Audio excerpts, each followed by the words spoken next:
system on our beloved planet is an eloquent expression of the universe's astonishing ability to come into perfect balance, and then to do what life is meant to do, to thrive. Thriving is the natural flow of life.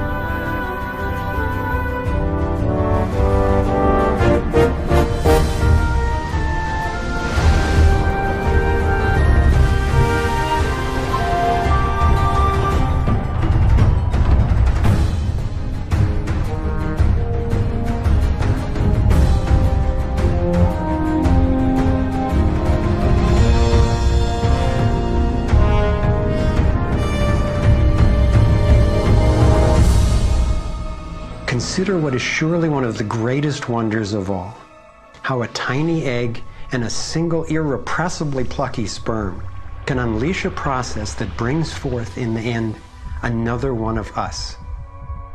A being of vast ability and unlimited potential, with a brain capable of complex and soaring self-reflection, legs made to dance and run, fingers nimble enough to weave a basket, play a violin, caress a face. If nature teaches us anything, it is that life is meant to work, and that like every living thing, our purpose is to thrive.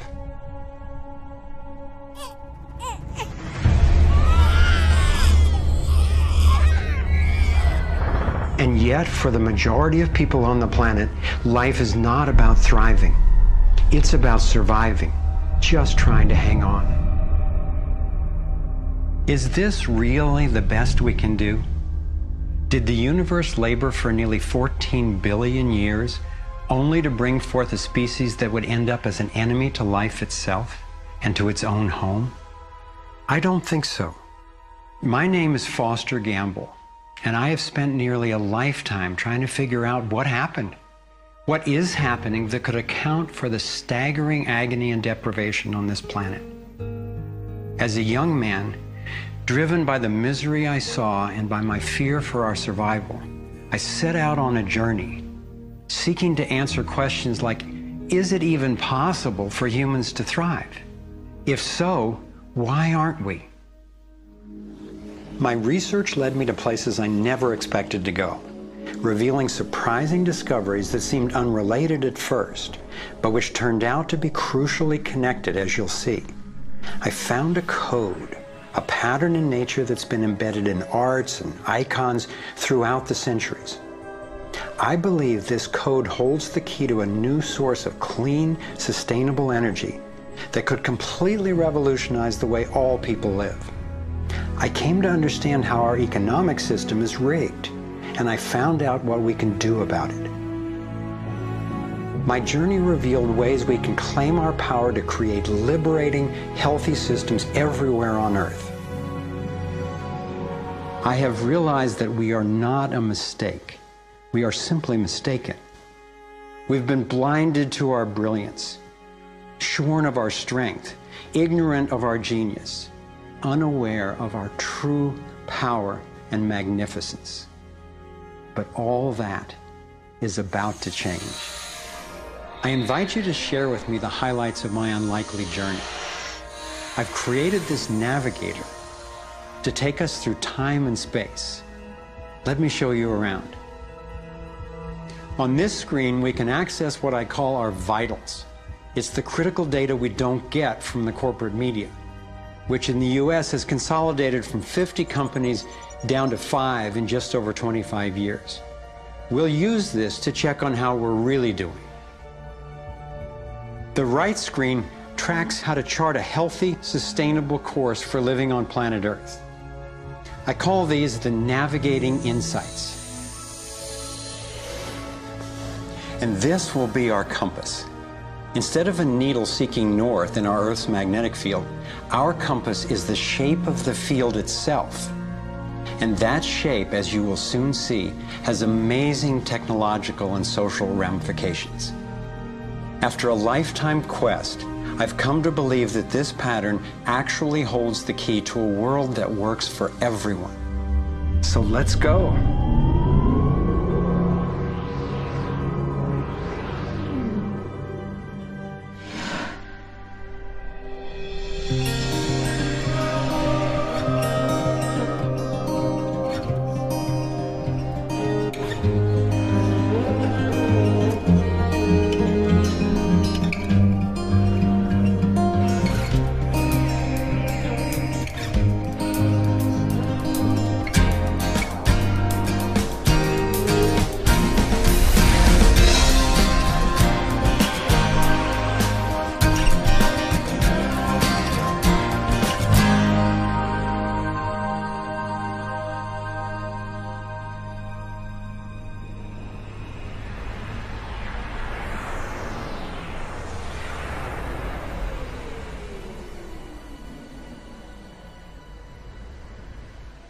I grew up in a world of privilege and power, attending elite private schools and then Princeton University.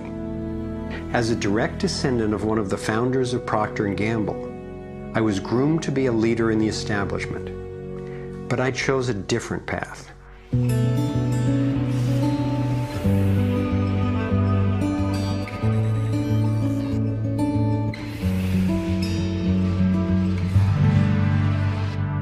I began to wake up when I was in elementary school.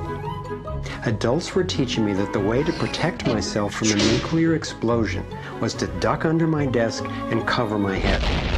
That's when my serious questioning began. A couple of years later, I had a direct experience of universal energy. It happened one day when I was riding on a school bus, gazing out the window. I had a vision of a whirlpool pattern, and I just knew that the flow of energy I was seeing was the same in an atom as in our entire solar system.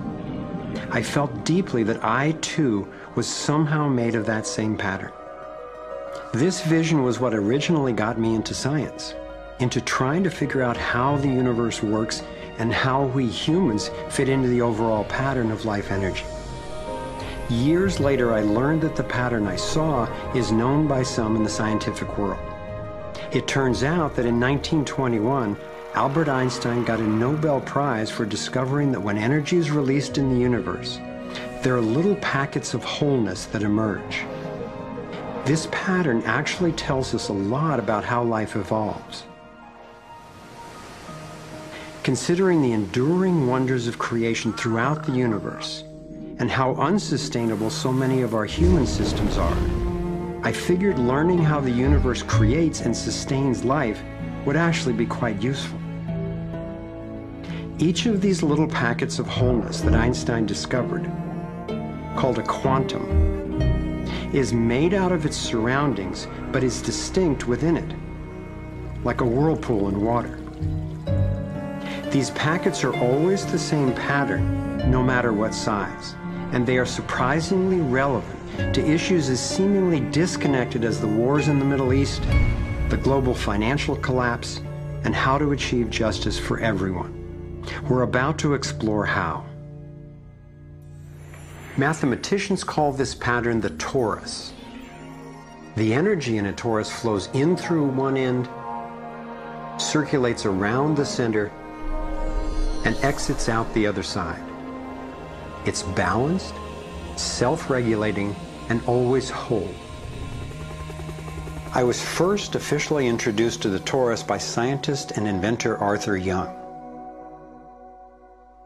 Futurist Dwayne Elgin explains how the torus is the primary pattern that nature uses for life at every scale. Evolution means to unfold, to roll out. So the question is, what is the universe rolling out? And what the universe is rolling out is self-organizing systems, and you can see this at every scale. A self-organizing system is a technical term for just a system getting a hold of itself, knowing itself, essentially.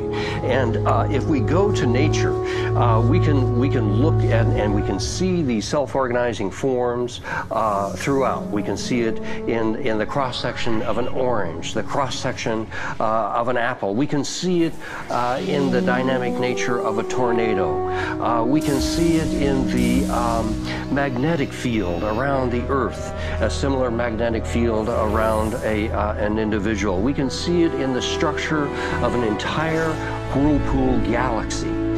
we can see it in the structure of a small atom.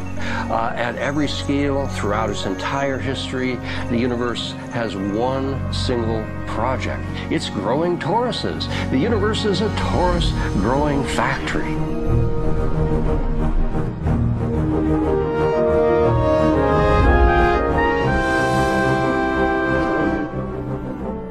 These toroidal dynamics are visible at various scales. One of them is at the galactic level, which are huge spinning structures with billions of stars in it. Looks like typically big arms of galaxies spinning around, and they have vortices that goes from the center out to the edge of the galactic halo that surrounds them.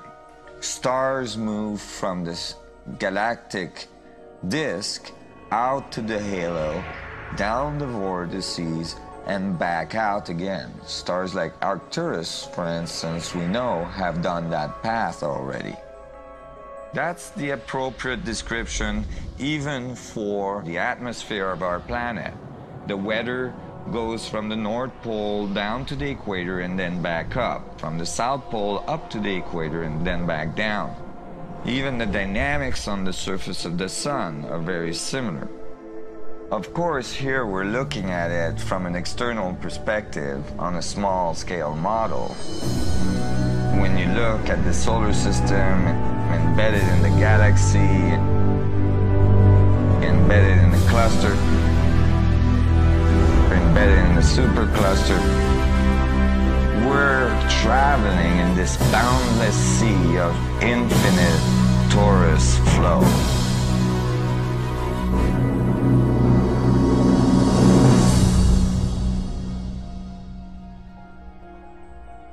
The torus is like the breath of the universe. It's the form that the flow of energy takes at every scale of existence. But there's also an underlying structure in how the flow fits together, sort of like a skeleton. It's called the vector equilibrium, a term coined by one of the 20th century's greatest thinkers, Buckminster Fuller. Inspired by Fuller's visionary work, I spent decades researching the dynamics of the vector equilibrium and the torus. I became so excited by the potential of the toroidal energy form that in 1997 I co-founded a multidisciplinary think tank called the Sequoia Symposium to study the pattern and explore its applications. Our collected research convinced me that the torus and the vector equilibrium are primary patterns, fundamental to the creation of the universe at all scales. At the Sequoia Symposium gatherings, I learned of inventors who claimed they were using the torus dynamic as the basis for devices that generated energy without combustion. This revolutionary development, accessing what's sometimes called zero point or radiant or free energy, is now being called most simply new energy technology. Given that so much of the suffering in our world is the result of lack of access to energy, I realized that free, unlimited, clean energy would be one of the greatest breakthroughs in history. It could not just improve, but actually transform the quality of life on this planet. So I began to wonder who else knew about this pattern or about this powerful potential energy source. Some of the scientists at the symposium showed me how the torus has been encoded by different cultures for millennia. Apparently, ancient cultures had embedded this code in the most enduring forms then possible, in stories, in icons, in alphabets, and buildings. Here we are at one of the world's oldest sacred sites, the Osirian Temple at Abydos, Egypt. Very little writing is found in the Osirian Temple. However, there is one very significant piece of information in that temple. It is a very faint but clear and precise drawing. It's not etched into the rock, it's not carved, it's burnt into the atomic structure. of the rock in some extraordinary way. Nassim has decoded the Osirian symbol in 3 dimensions. Since our world is not two-dimensional, it makes sense that codes relaying information about our world also wouldn't be limited to flat designs. His 3-dimensional version of the Osirian symbol starts with the vector equilibrium, a perfectly balanced force field with 12 equal energy lines radiating out. They stabilize its center like the 12 spokes of a wheel. The primary pattern of balanced energy flow around this structure is the torus.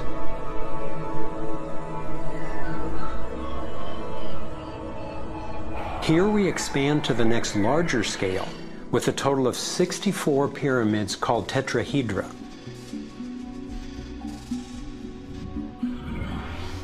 If we then put spheres in representing the toroidal energy field surrounding each of the pyramids, and then we drop away the pyramids, we end up with a matrix that is, amazingly, an exact overlay for the Osirian icon, a 3-dimensional model of the same pattern that was burned into the rock wall of the Egyptian temple thousands of years ago. Now we travel across continents, from Egypt to China, where the same geometry appears at another sacred site built in 1420. Then you go to the Forbidden City, where the sun gods reside, and where you find at the entrance the Fu dogs, the guardians of the knowledge. They guard the knowledge under their paw. The same geometry of 64 energy units is encoded again. I started wondering, is it just a coincidence that the exact same design appears in significant places on 2 different continents? But then Nassim showed me that this geometry of 64 is encoded time and again in cultures across the centuries and from all over the world. The Hebrew Kabbalistic tree of life creates the same structure we just saw, with the vector equilibrium again embedded at every level. The ancient Chinese system of wisdom called the I Ching is based on 64 hexagrams, symbols with 6 lines in a set, some continuous, some broken. These can be put together as the 6 edges of a tetrahedron, and together would form the 64 tetrahedron crystal.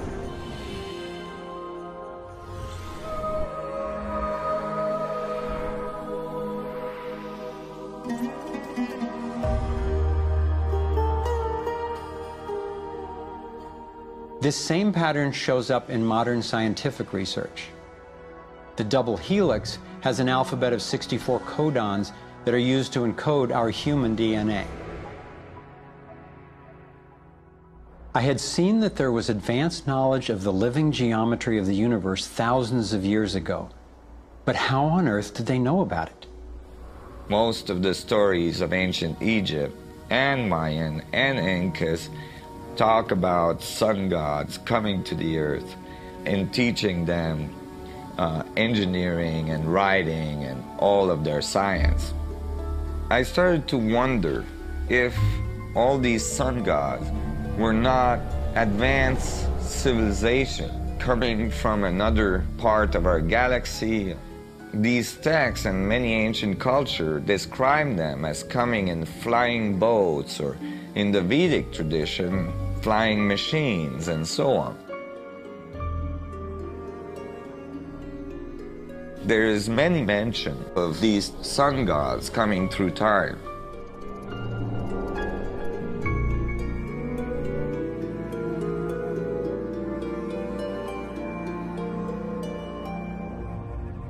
Could these early pilots from beyond our world be the ones responsible for sharing the knowledge of this code? Could they actually be tapping its power to propel themselves through the cosmos? This isn't where I thought my research would lead me, and these notions were rocking my world. But Nassim has impressive evidence to back up his theories, and I could see no other rational way advanced math and physics concepts would have been recorded over 3,000 years ago. I sought out one of the most knowledgeable investigators, Dr. Stephen Greer, the founder of the Center for the Study of Extraterrestrial Intelligence. He's conducted hundreds of interviews with top-ranking government and military witnesses. And so when we talk about extraterrestrial intelligence, we're talking about civilizations that have reached the point of being sentient like we are, but whose technologies and perhaps social capabilities are such that they've been able to become interstellar or interplanetary civilizations. And when you look at the fact that the most conservative estimates are in the Milky Way galaxy that there are at least 10,000 Earth-like planets that have intelligent life on them, and that at least half of them are likely to be as advanced or more than ours, it's almost a certainty that there's intelligent life out there that have mastered the laws of the universe beyond what's currently taught at MIT and Caltech, to be able to transfer through space-time in real time through vast distances of interstellar space. We have over 4,000 cases where these objects have landed on terra firma and left physical evidence. We have over 3,500 pilot cases. We have hundreds of cases, including ones from the highest ranking investigator at the FAA, John Callahan, and numerous other operators where these objects have been tracked on radar going tens of thousands of miles per hour or dematerializing and then reappearing in another point in the sky. Yes, there have been ET visitation, there have been crashed craft, there have been material and bodies recovered. We have contact with aliens not originating from some foreign country, but from some other solar system. And I have been a party to that. There were documents that I have seen that refer to the Roosevelt having several instances of UFO flyovers, and particularly after they took on board nuclear weapons. And my SEAL told me, Jordan, this, what have you got in your log? This never happened. The crew going on duty and the crew coming off duty all saw the UFO just hovering in midair. It was a metallic, circular object, and from what I understand, the missiles were all shut down. That means that went dead, and something turned those missiles off. Now, remember, all this stuff is flying at several thousand miles an hour. So this thing fires a beam of light at the warhead, hits it, and then this thing flies up like this. Meanwhile, we're all going like this, fires another beam of light, goes around like this, we're going like this, fires another beam of light, goes down like this, fires another beam of light, and then flies out the way it came in. And the warhead tumbles out of space. The feeling at the time was that it must have been extraterrestrial. They took the film and they spooled off the part that had the UFO on it, and they took a pair of scissors and cut it off. They put that on a separate reel, they put it in their briefcase, they handed Major Mansman back the rest of the film and said, here, I don't need to remind you, Major Mansman, of the severity of a security breach. We'll consider this incident closed. But who do you tell that you were involved in a UFO incident without them looking at you like you ain't wrapped too tight?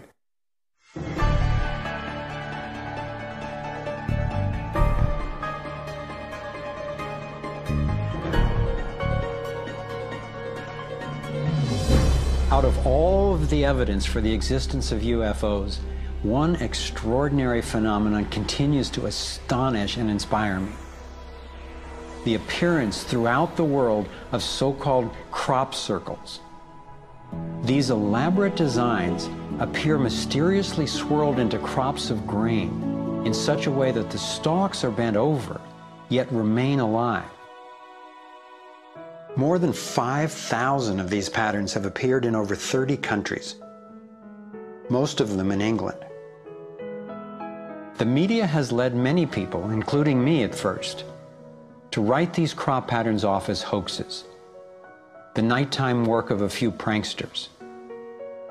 Of course, there have been faked versions, but those made by human hands are crude compared to the vast majority of these elegant creations.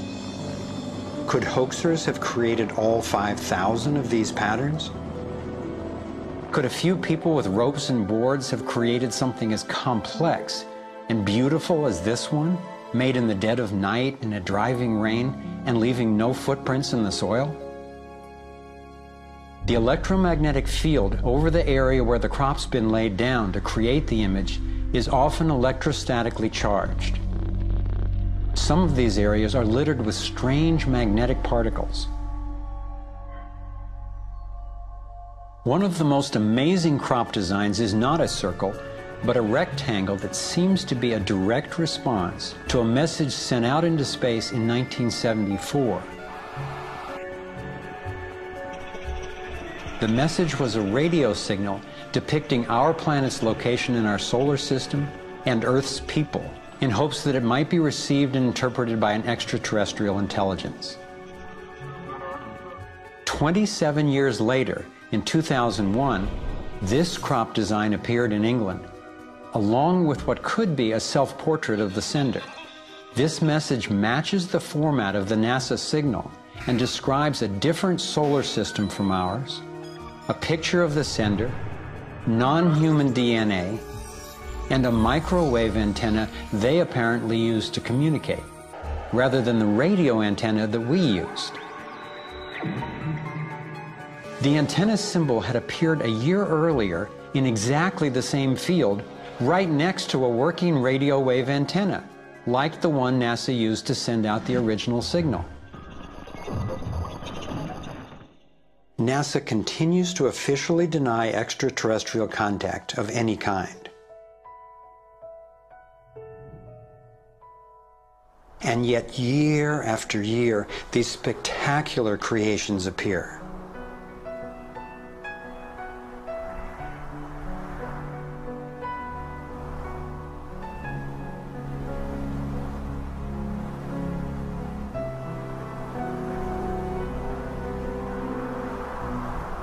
So what might these remarkable designs mean? Here are some two-dimensional versions that seem to be revealing the torus in 3D.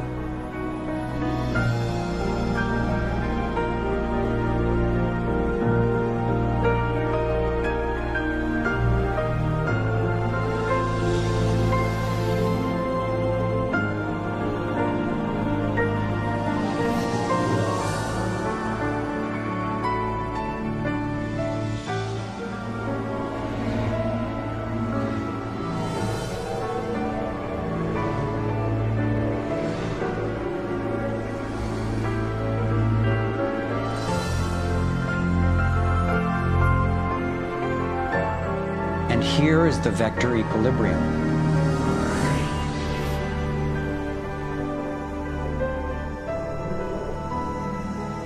And the related pattern of 64 that we saw encoded in the arts of so many ancient cultures.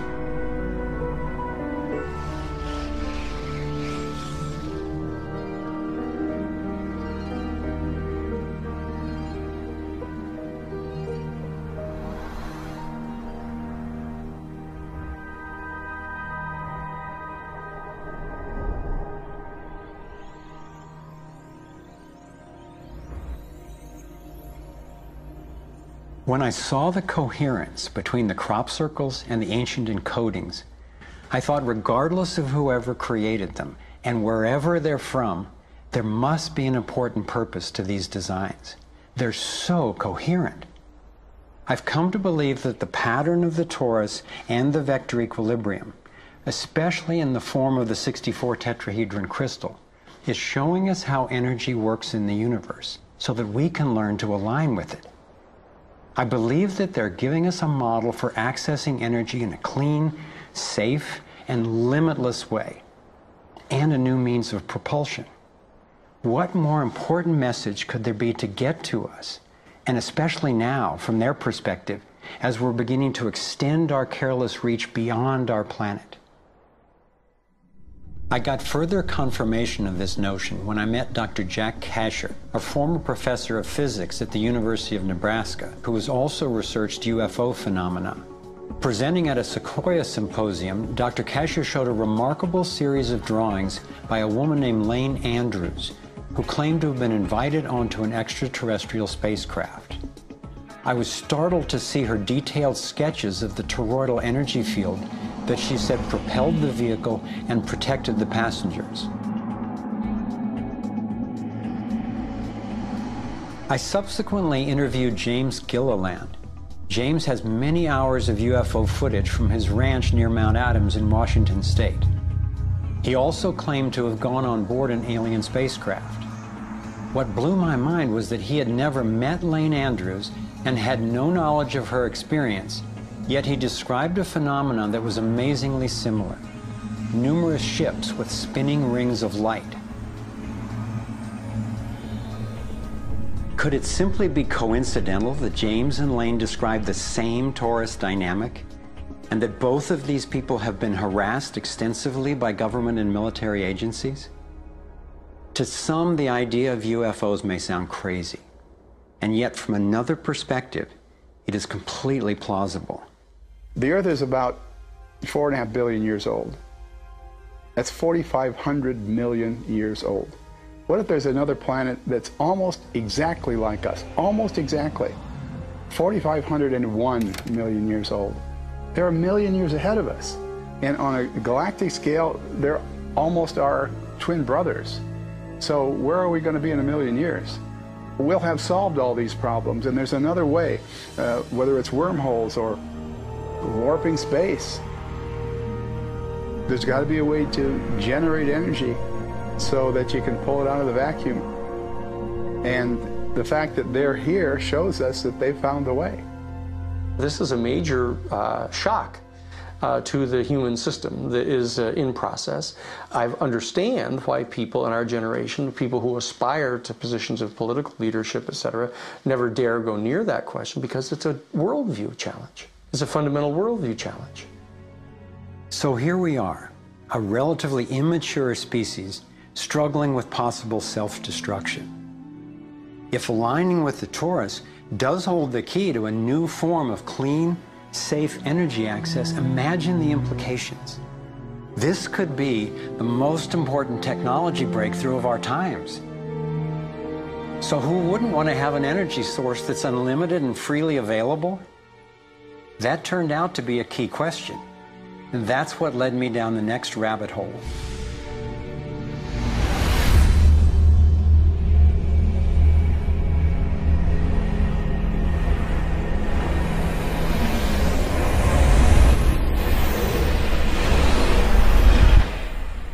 It turns out that scientists as far back as the early 1900s have been developing alternative ways to access electricity without combustion. Nikola Tesla believed he had tapped into what he called radiant energy.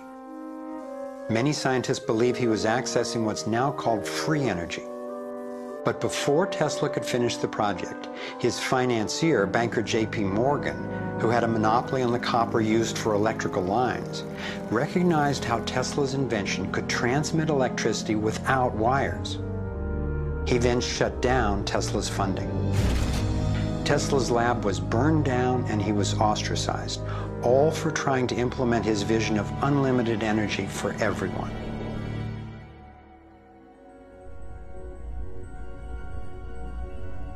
A modern-day inventor, Adam Trombley, was inspired by Tesla's work and by the possibilities of the torus.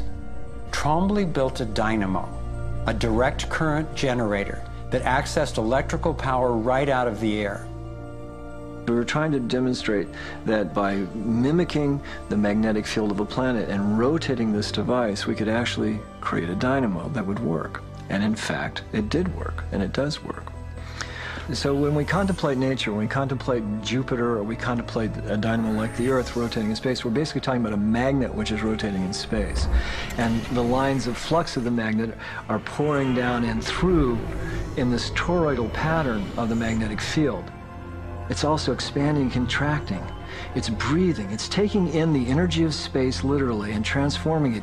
Right here in this toroid, we have enough energy to transform the entire Earth. And that's not just a theoretical statement, it's literally true. To contemplate the implications of this means that every single place on Earth suddenly has power. Every single person on Earth suddenly has power. We have universal abundance. Trombley had been invited to demonstrate one of his generators at the United Nations and the U.S. Senate. But these events were undermined by the first Bush administration. Then the device itself was taken in a government raid. Trombley's experience isn't unique. Almost every time I found an inventor with a promising new technology in the field of free energy, he told a similar story of suppression. Inventor John Bedini began working with Tesla's theories of radiant energy decades ago and has produced an assortment of battery charging devices that generate more energy than it takes to run them. He announced that he was going to start offering them at low cost. Soon after that, he was attacked in his lab and warned not to produce the devices. For his own safety, he had to let go of marketing free energy. These are all devices from labs I personally visited.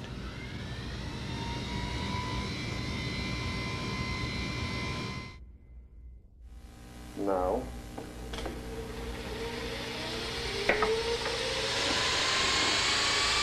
Now, the quality of this footage is obviously poor, and I'm not expecting this to convince you. My point is that being there with these inventors, accompanied by experts, and seeing these new energy devices in operation convinced me that the technology is real. And the implications of that to me are absolutely thrilling. Canadian John Hutchison not only created some free energy batteries, but also used Tesla's theories to counter gravity, to make objects float. This could revolutionize the field of propulsion. His lab was raided and equipment was taken by police and government officials in 1978, 1989, and again in 2000. One of the scientists we were going to interview for this film was Dr. Eugene Malov, an engineer from MIT and Harvard, and editor of Infinite Energy magazine, which covers both theoretical and technological developments in the new energy field.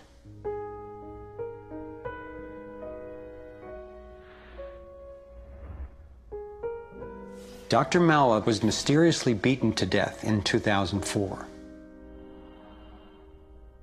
If these inventors were all hoaxers and charlatans, I wondered, why are they being suppressed so consistently and so brutally?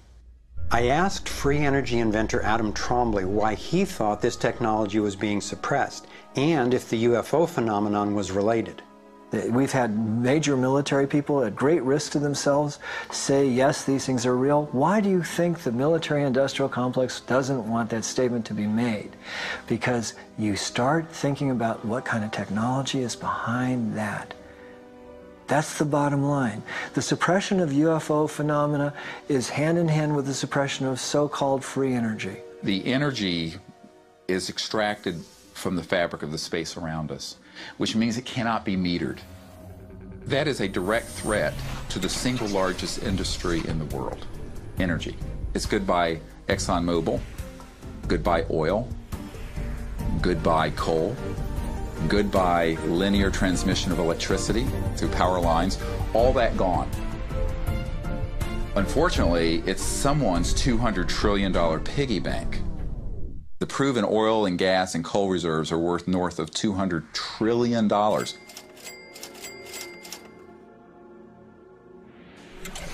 This information coming out would completely change geopolitical power more than anything since, well, in recorded human history. And it would happen in a generation. I started to examine the breakthrough solutions, and much to my surprise, these concepts have been proven in hundreds of laboratories throughout the world, and yet they have not really seen the light of day. Rather than smashing things together and trying to control the explosion, these new technologies rely on blending, of dancing with what naturally is. The common denominator of all the free energy devices I've seen is that they mimic in one way or another the torus energy shape. You don't have to believe in free energy technology to be concerned about the repression of ideas and inventions. I found myself thinking, what better way to justify our dependence on oil, coal, nuclear, and other dangerous and dirty technologies than to claim there are no better, cheaper alternatives?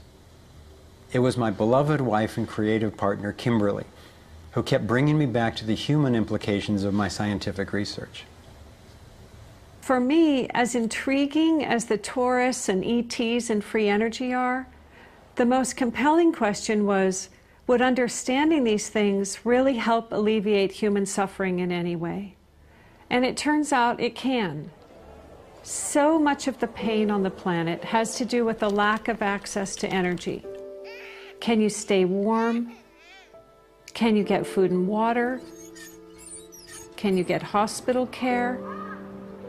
All that has to do with energy access.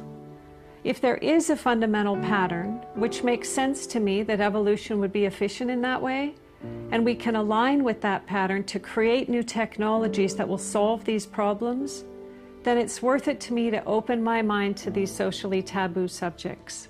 If the new energy technologies were to be set free worldwide, the change would be profound. It would affect everybody.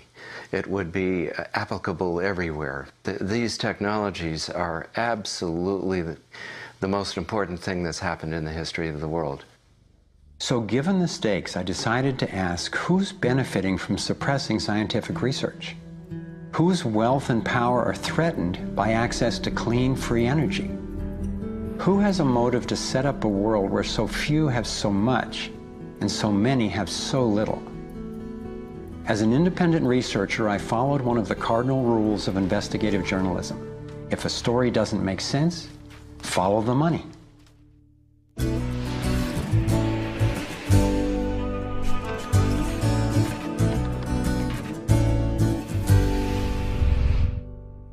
Our being dependent on oil ensures that energy corporations continue to reap phenomenal profits. I see them committing huge resources to undermine energy alternatives, to control global reserves, and to maintain high oil prices. They have enough money and influence to suppress anything that might threaten their monopoly. So who's behind the huge energy corporations? The Rockefellers' oil empire got started in 1870 when John D. Rockefeller founded Standard Oil and became America's first billionaire. Standard Oil has since morphed into ExxonMobil and others. And the Rockefellers control our food as well. They were primarily responsible for the global shift to large-scale petroleum-based agriculture. I remember the so-called Green Revolution of the 1960s and 70s. Like most people, I thought it was a great thing. It was, however, based on the planting of huge plots with a single crop using vast amounts of oil-based fertilizers, herbicides, and pesticides. The Green Revolution was the brainchild of the Rockefeller Foundation's Natural Science Division in partnership with large agricultural corporations. Petroleum-based agriculture provided vast new profits for the oil industry, but never lived up to its promises of ending hunger and promoting health. The Green Revolution did at first increase productivity because every bit of soil was being used for immediate production. But its true costs can now be seen. Taxpayers pay billions in subsidies to giant agribusiness corporations. Small family farms have all but disappeared. Biodiversity is destroyed.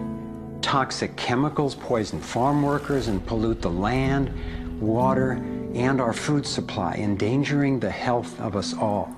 As of 2010, approximately 1 in every 7 people worldwide did not have enough to eat. The giant corporations who had brought us chemicals for chemical industrial agriculture, and they were talking about 3 instruments to consolidate the food chain. The first was genetic engineering as a way of control. The second was patenting seed and patenting life as a way of control, declaring seed to be private property, treating the saving of seed by farmers as a crime, as a theft of intellectual property. And the third was so-called free trade treaties that would rob ordinary people, farmers, growers, of their freedom to save seed. The design of terminator technology to create sterile seed in order to impose even more dependence of humanity on a handful of corporations is the ultimate step in this. We are, through what we are doing with seed, literally for the first time, creating a new colonization, which I call the colonization of the future.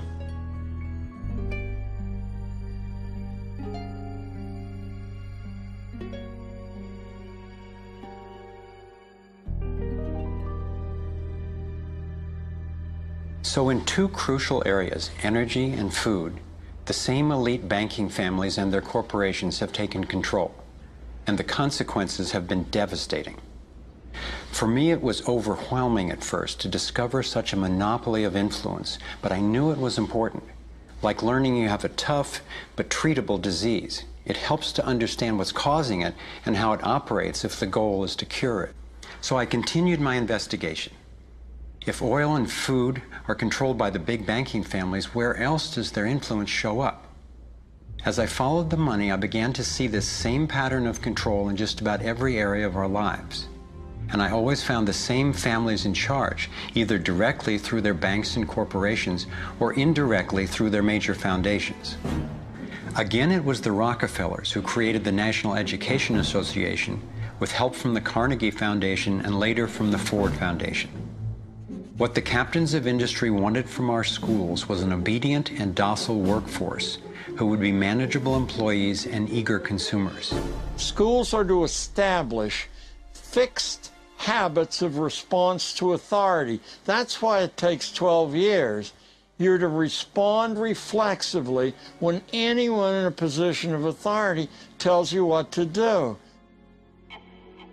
Like education, health is yet another area dominated by big money and corporations.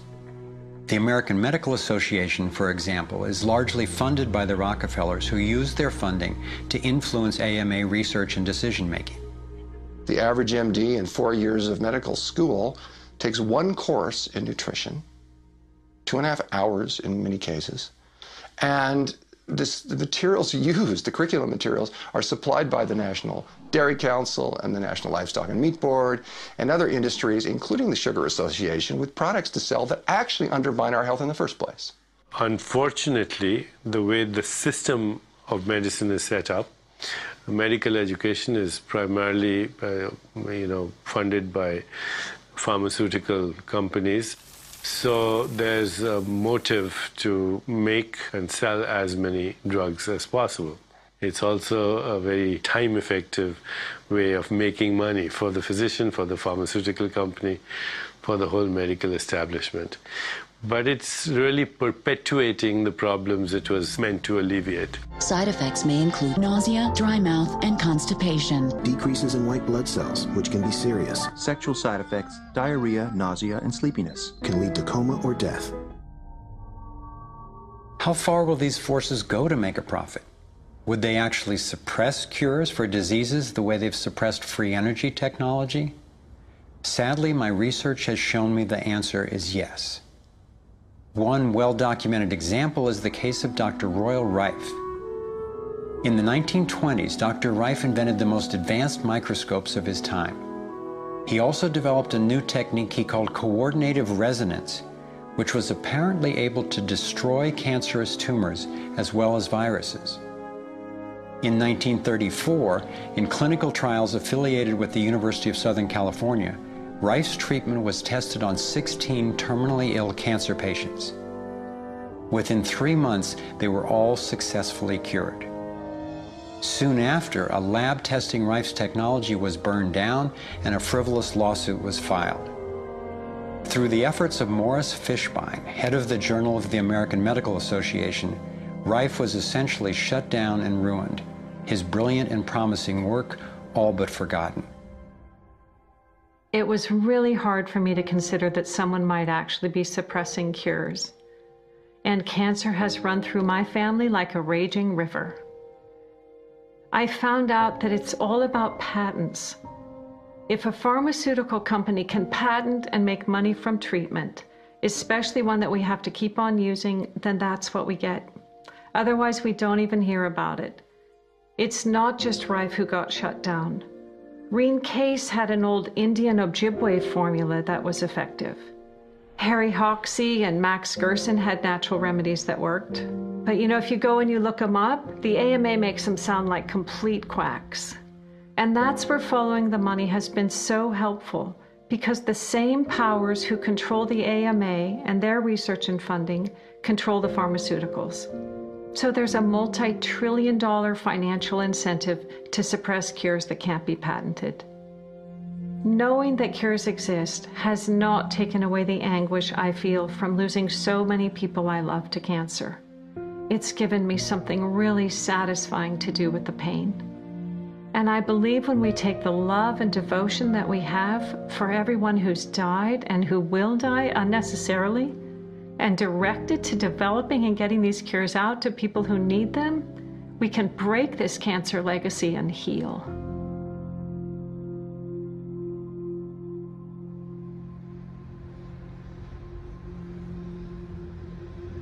As difficult as it was for me, I have come to an inescapable and profoundly disturbing conclusion. I believe that an elite group of people and the corporations they run have gained control over not just our energy, food supply, education, and healthcare, but over virtually every aspect of our lives. And they do it by controlling the world of finance, not by creating more value, but by actually controlling the source of money. When I followed the money, I found that it took me up the levels of a pyramid. Here we are at the bottom level going about our daily lives. Above us is government, people who are given a monopoly on force and use it to tax and control us whether or not we agree. But who controls them?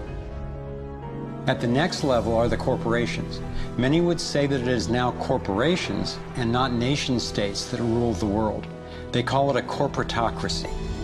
To acquire the world's resources and control the markets, this corporatocracy must have access to cheap money.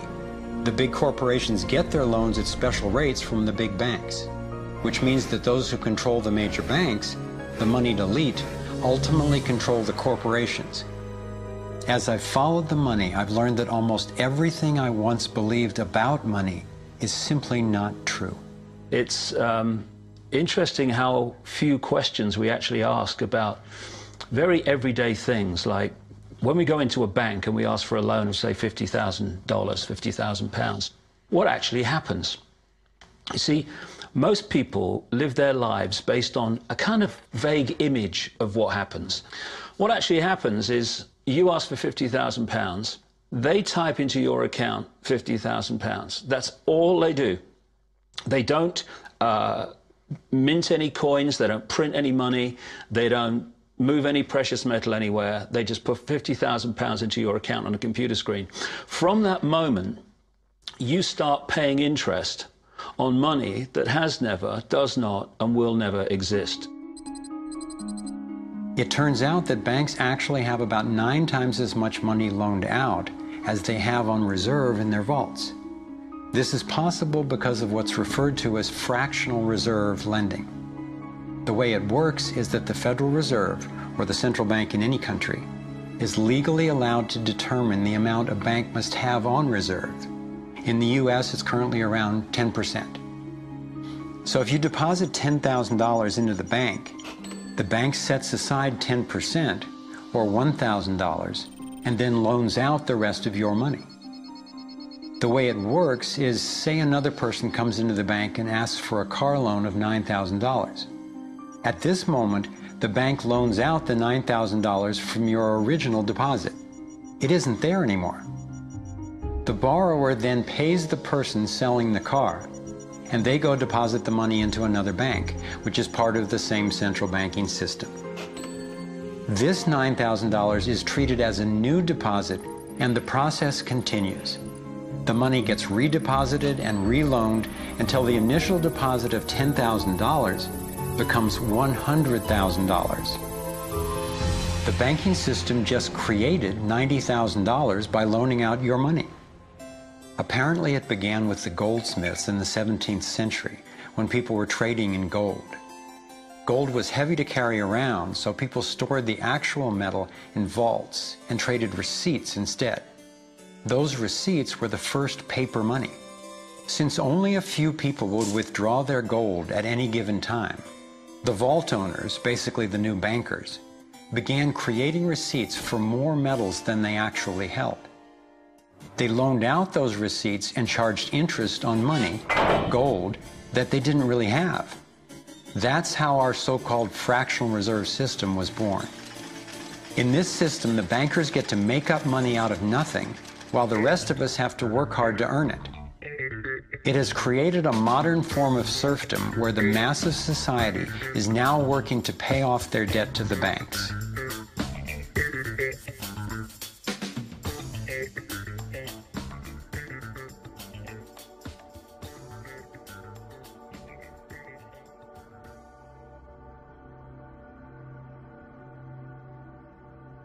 Under this fractional reserve scheme, we inevitably become debt slaves to a ruling class of financial elite, not because they are better or smarter than anyone else, but because they have rigged the system to benefit themselves at the expense of most people on the planet.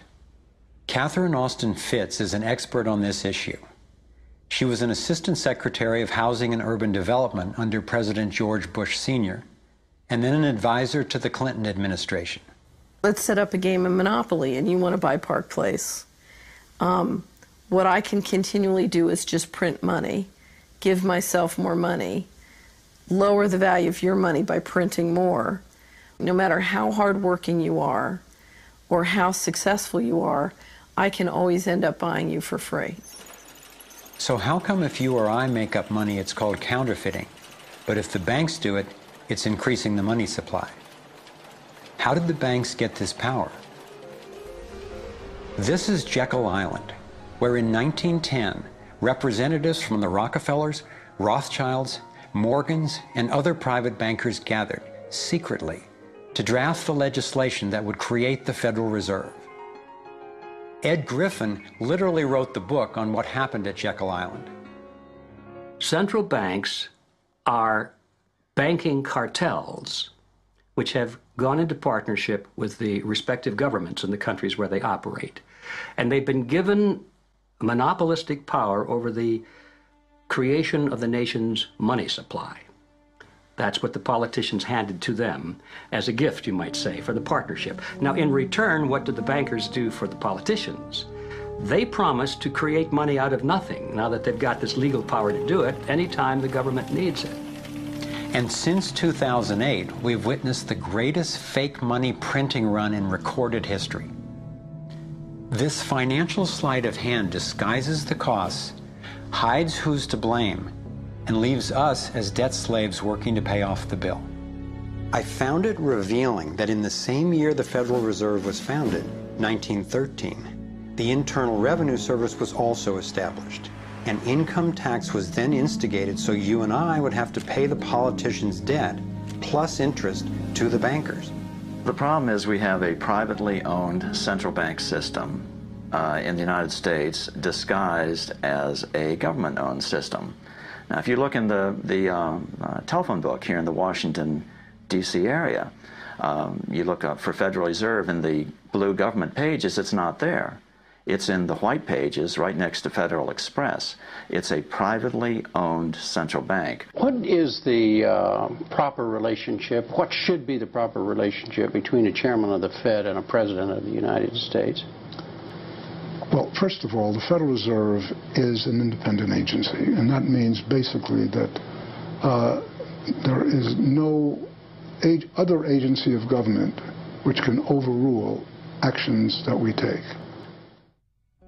There is no other agency of government which can overrule actions that we take. We have a private bank that prints money on behalf of the Treasury. The Federal Reserve prints money on a debt-based system which creates scarcity. But it puts a group of insiders in a position of having access to all the data about the economy when we don't. So you have a small group of bankers who understand the data on how the money works in the economy, and it gives them the ability to print money in a way that the insiders are protected and everybody else is drained. Catherine went on to compare a healthy economy to a vibrant torus, balanced, freely flowing, and energized throughout, in contrast to what's happening in our current economy. What you have is a system that's very dynamic, and it's trying to optimize. But But intertwined in the core of it, you have a tapeworm. The way a tapeworm works in your body is it injects a chemical into your body that makes you crave what's good for the tapeworm and bad for you. You have a parasite that's very much manipulating and engorging itself at the expense of the whole. We live in a tapeworm economy where the financial elite are the tapeworm and they're feeding on us. And they don't like it when people blow their cover. After Catherine began exposing government corruption at the highest levels, the FBI raided her company and seized its assets. She was dragged through the courts for 10 years before being found innocent. So we've got the Federal Reserve, a privately owned corporation with a monopoly on creating money, but with no accountability, backed up by a government with a monopoly on force. The country got sold on the Fed as an institution that would help stabilize the economy and remain independent of politics. But in fact, in close to a century of existence, the Federal Reserve has done just the opposite. Since they took charge, we've been robbed through inflation, and the purchasing power of the dollar has declined more than 96%. And the wealth gap makes it clear most of the money is going to a very few. Only 16 years after the Federal Reserve was in power, America experienced the Great Depression. My research revealed that before the big crash in 1929, the elite bankers pulled their money out of the stock market. After the crash, they used that money to buy up cheap stocks and smaller failing banks for pennies on the dollar. Among the bankers who consolidated their wealth this way were the Rothschilds, Rockefellers, and Morgans. A similar scenario played out in the 2008 financial collapse, with the same bankers benefiting. In the years leading up to the collapse, the biggest banks, including Bank of America, Citigroup, and Chase, controlled by the Rothschilds, Rockefellers, and Morgans, were bundling and trading bad loans that they knew would eventually fail. It's like putting rotten oranges in a box and selling them as grade AAA. The bundlers of the debt knew it was only a matter of time before someone would open that box and see that the content was worthless, since they were the ones who packed the boxes in the first place. When the rotten oranges, what we hear about as unsound loans, derivatives, and credit default swaps, were finally discovered, everyone was impacted. People lost their homes, their jobs, their businesses, and their retirements. Meanwhile, the biggest banks who created the problem in the first place were the ones who got bailed out. Why's that? Why would the Federal Reserve give trillions to the banks, even though the majority of Americans were against bailing them out? And why not help those most in need rather than the perpetrators of the financial collapse? My research led me to believe that the same people who created the Federal Reserve, the Rothschilds, the Rockefellers, and the Morgans, still control it, and they use this scheme to bail themselves out at our expense. Many of the banks created are still the most powerful lobby on Capitol Hill, and they, frankly, own the place. I'm convinced that the near collapse of the economy in 2008 resulted from an orchestrated pump-and-dump scheme designed and executed by the big bankers to consolidate wealth and power. David Icke explains how he sees the Federal Reserve rigging the so-called business cycles. Stage one, it's like throwing a fishing line out. Stage one, you put lots of money, units of exchange, into circulation. You do this by pushing interest rates down, by making lots of loans. This is the part of the cycle we call a boom. Because there's lots of units of exchange in circulation, there's lots of money changing hands. That generates lots of economic activity. That generates jobs. And as more and more money is spent, there's more demand. So companies take out more loans of fresh air money to increase their production people get confident in their everyday lives. Hey, you know, I work for this company, they've got lots of orders, it's really going great, my job's safe, I tell you what, we can have a bigger house. Then they start to change it. What they do is they pull the fishing line in. They push interest rates up. Now, fewer people, are taking out loans, and they make the criteria for having a loan from the bank stronger anyway. And also, now, as interest rates have gone up, a larger part of people's income is going to pay back the extra interest and not being circulated in buying things. Suddenly, there's nothing like as much money in circulation, and therefore, fewer things are being bought. Companies start to go down in terms of their profits, they start to shed jobs, and they start to go out of business.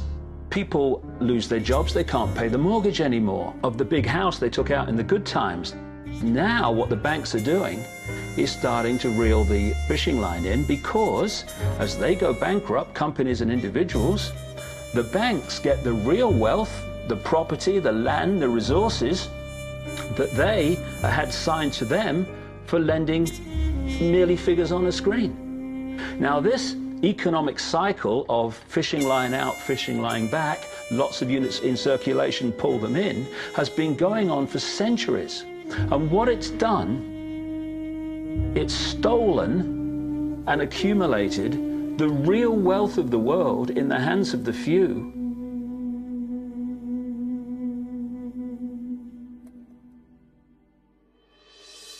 At the international level, central bankers use the World Bank and the International Monetary Fund to make more money while exploiting the resources of countries they lend to, bankrupting them in the process.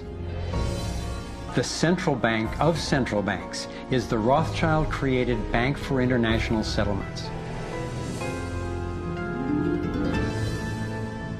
The elite are positioning themselves to control access to virtually everything we need to survive. No matter where you go in the world, the money is controlled by the banking system. They decide if people eat or if they don't eat. Who's a billionaire and who lives on less than $1 a day? He who controls the money controls the world, and a very few control the money.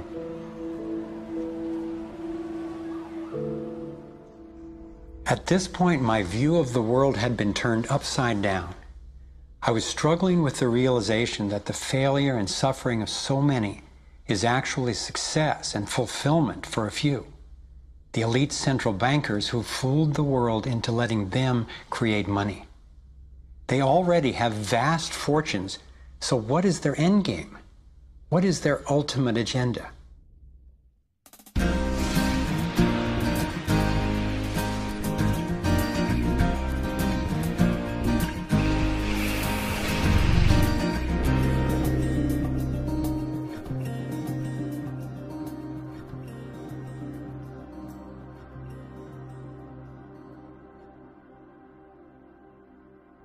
I kept running across compelling evidence and credible experts saying that the secret agenda of the banking elite is nothing less than total global domination. At first, I resisted the idea, but I was committed to finding out what was keeping us from thriving, no matter where it might lead. One night I woke up at 3 a.m. with the burning question: if this small group wanted to dominate the entire world, what would they need to control to accomplish it? I jumped out of bed and started making a list.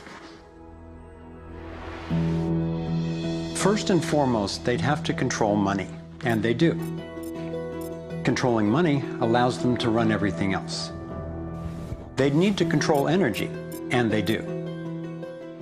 They already control big agriculture and world trade. They're buying up water supplies worldwide.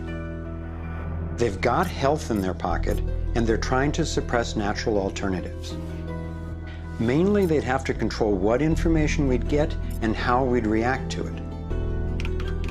In America, the internet, our greatest tool for communication and grassroots organizing, is currently not controlled or censored, but its open status is being attacked from all sides. Governments, corporations, and the United Nations are all attempting to take control.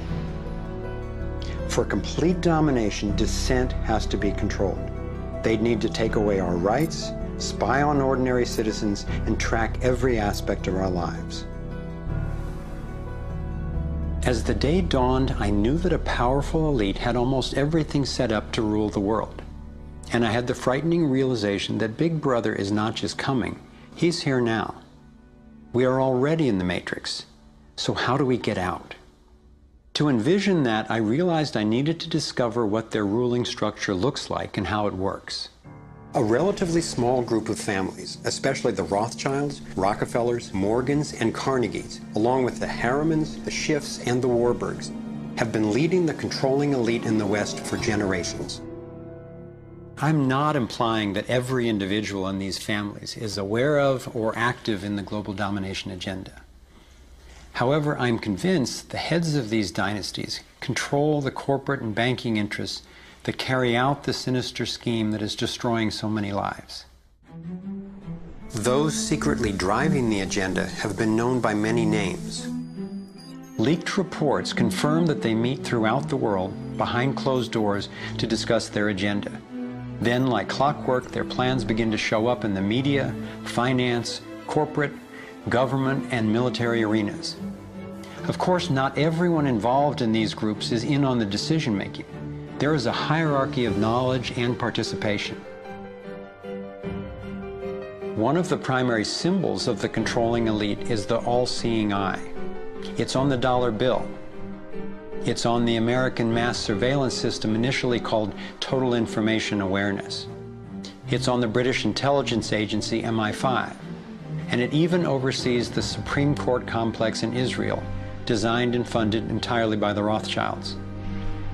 I believe they've taken the majestic image of the Cheops pyramid and its legendary metallic capstone and perverted the meaning to represent those at the top being able to track and control all those under them.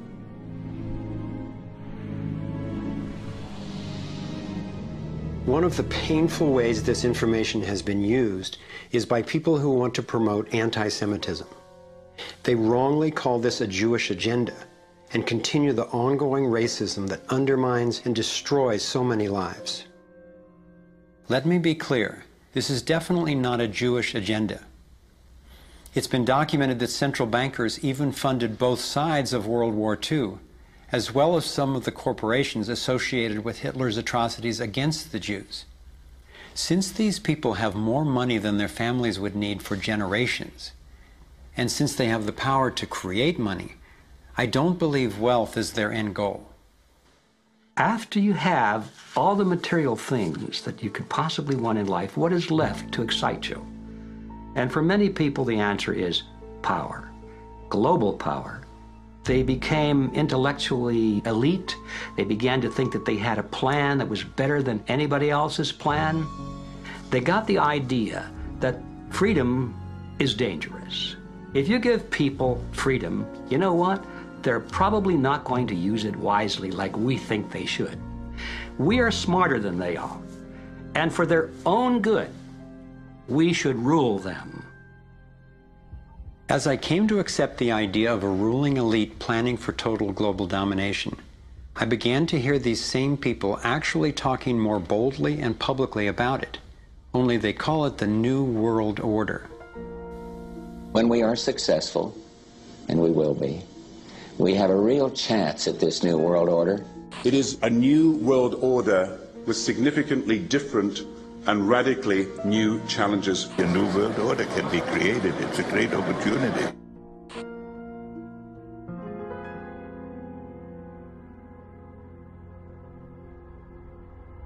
Given the condition of our world, a new world order can sound like a great idea.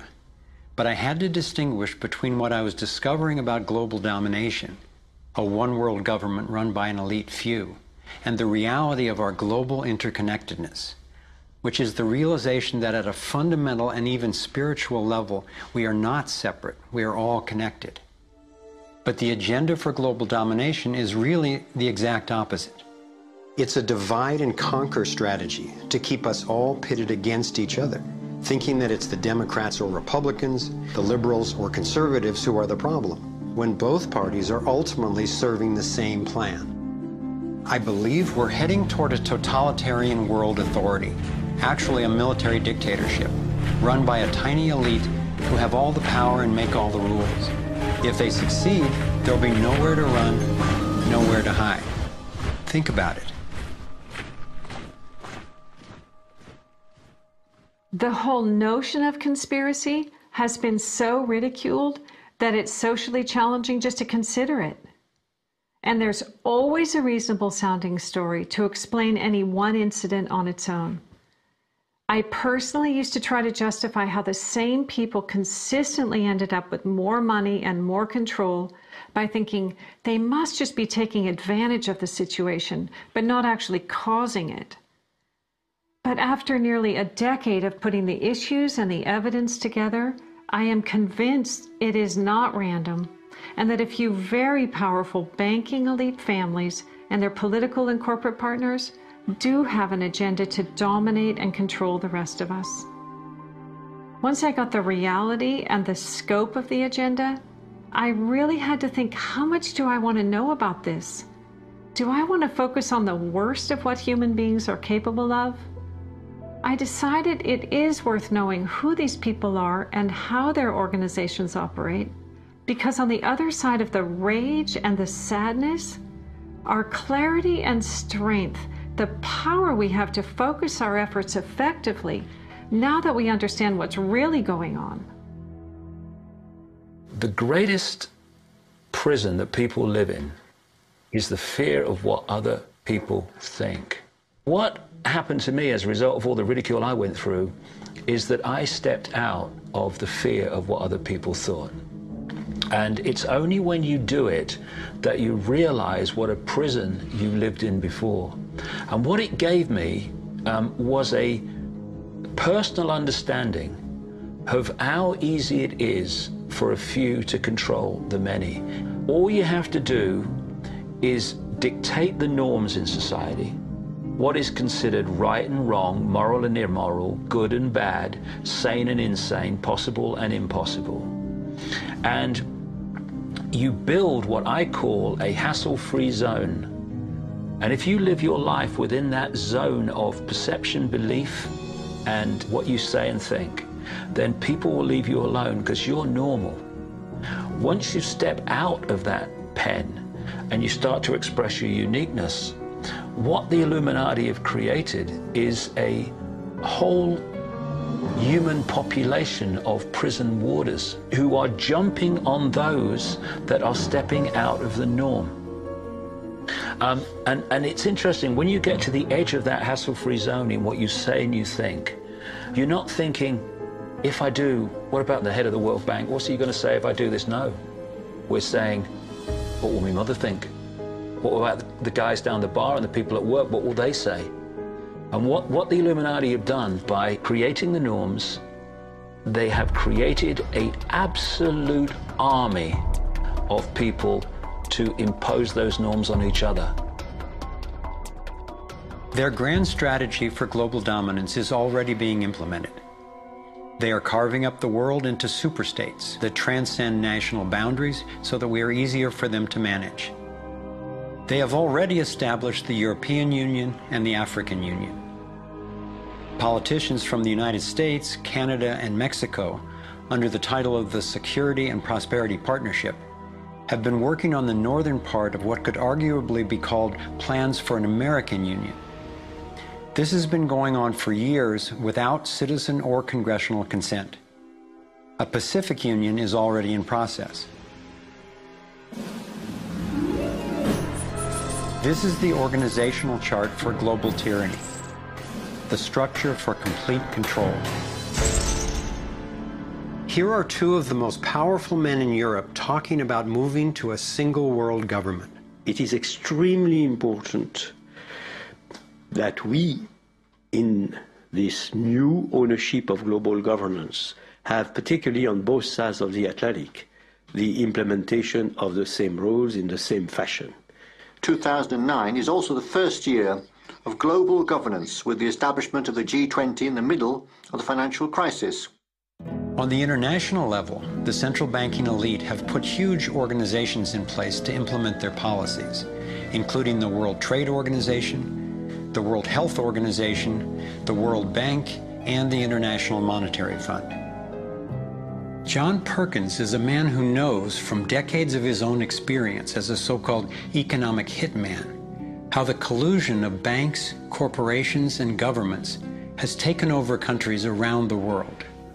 We use many techniques, but probably the most common is that we'll go to a country that has resources that our corporations covet, like oil, and we'll arrange a huge loan to that country from an organization like the World Bank or one of its sisters, but almost all of the money goes to U.S. corporations, not to the country itself. Corporations like Bechtel and Halliburton, General Motors, General Electric, these types of organizations, and they build huge infrastructure projects in that country, power plants, highways, ports, industrial parks, things that serve the very rich and seldom even reach the poor. In fact, the poor suffer because the loans have to be repaid, and they're huge loans, and the repayment of them means that the poor won't get education, health, and other social services, and the country is left holding a huge debt by intention. We go back, we economic hitmen, to this country and say, look, you owe us a lot of money, you can't repay your debts, so give us a pound of flesh. But as soon as one of these anti-American presidents is elected, one of us goes in and says, hey, congratulations, Mr. President. Now that you're president, I just want to tell you that I can make you very, very rich, you and your family. I've got several $100 million in this pocket. If you play the game our way, if you decide not to, over in this pocket I've got a gun with a bullet with your name on it in case you decide to keep your campaign promises and throw us out.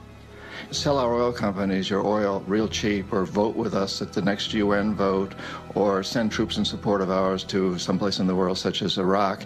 And in that way we've managed to build a world empire with very few people actually knowing that we've done this. Like many people, I thought a conspiracy for global domination could not really work because basically people are just not that competent. I thought there's no way they could pull off such a scheme at the necessary level of control and secrecy. One of the false hopes is this is all happening because government is incompetent, and it's a giant mistake, and people really don't know. And of course, that's great air cover for the fact that the system really does know where it's going, and it's going where it wants to go, and it's being successful at it. Still, I wondered how could something that is so big and corrupt be kept secret? It's a simple structure, and if it wasn't simple, it wouldn't work. And it can be likened to a compartmentalized pyramid. If you look at any organization today, no matter whether it's a transnational corporation, a university, a government, a secret society, they're all structured as a pyramid. And as the CIA and other intelligence agencies talk about, they have this need-to-know system. Only let people know as much as they need to make their contribution and no more.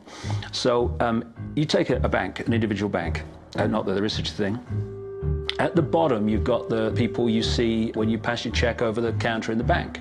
Now, they don't know what the bank manager behind them knows and is discussing. They only know what they need to know to do their job. The bank manager in the office behind them, he doesn't know or she doesn't know what's happening at the next level, and they don't know what's happening at the next level. And eventually, you've got a tiny few people at the peak of the pyramid of that banking structure. They're the only ones that know what the real agenda of the bank is and what the direction is that they're going and why. This kind of compartmentalization explains how the Manhattan Project, which developed the atom bomb in World War II, was kept secret despite having 130,000 people working on it. When I first let in the scale and the intentions of the agenda, I felt like I had the flu for about 2 weeks. But then it dawned on me. Here was this well-planned, well-orchestrated attempt to squelch human potential, and still our brilliance shines through. Even though we've been systematically distracted and repressed, people have come up with innovative, ingenious solutions to a huge number of the problems that we face. It's not our fault that we didn't recognize how organized and intentional this scheme is. It's our challenge.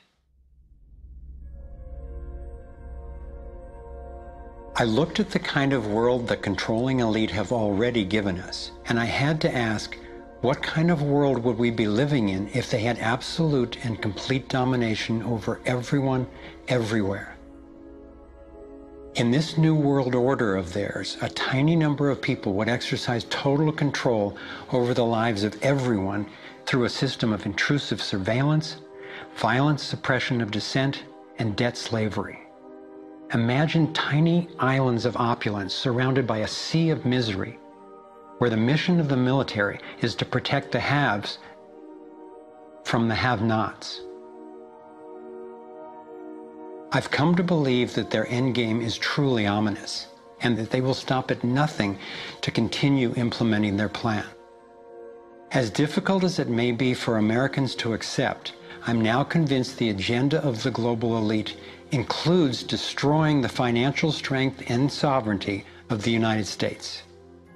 With its history of free speech and armed revolt, America represents the major hurdle to global consolidation of power. If they can succeed in bringing down this country, I believe the international elite intend to transfer the power and productivity of Americans to their one-world dictatorship, gradually taking over our lives in what David Icke calls the totalitarian tiptoe. Think about it. They've got us so deep in debt we can never repay it. They're collapsing the dollar, and they're attempting to replace it with a global IMF currency. This press for a global cashless electronic currency would enable a central authority to financially disable any individual or group in an instant. Now, for the first time in history, international taxes are being proposed under the pretense of addressing climate change. Like a Trojan horse, the suggested treaty unveiled at the 2009 Copenhagen Climate Conference appealed to our concern for the environment while distracting us from the fact that this unprecedented carbon tax would be paid to the World Bank and enforced by global police. There are ways to address our obvious need to curtail pollution without creating a tax base for tyranny. You want to change society in a way that you know that if you do it openly, you know you're going to get an adverse reaction. So you don't do it openly. You play problem, reaction, solution. Stage one, you create a problem. It could be a terrorist bomb, it could be a 9/11, it could be a run on a currency, it could be a stock market collapse, a government collapse. You tell the people your version of A, who did it, and B, why. And at this point, problem, reaction, solution would fall down if we had a media that was in any way related to journalism. Instead, the mainstream media is a public relations office for the official version of events. Turns out President George W. Bush was right about Saddam Hussein hiding weapons of mass destruction. The virtually only way or source of information that the public have about this event is from the mainstream media. And what they're looking at stage two of problem, reaction, solution is the reaction of outrage, of key fear. And they want the public to say to the government, something must be done, this can't go on, what are you going to do about it? And this allows stage three, which is those who've created the problem, glean that public reaction with a false story, to then openly offer the solutions to the problems they have themselves created. The idea of using tragedy, manufactured or simply utilized, was deeply significant in my finally understanding how far these people will go to achieve their goals. It's a documented fact that we entered the Vietnam War under false pretenses. Former Secretary of Defense Robert McNamara has acknowledged that the attack on a ship in the Gulf of Tonkin didn't actually take place. Our judgment that we'd been attacked that day was wrong. It didn't happen.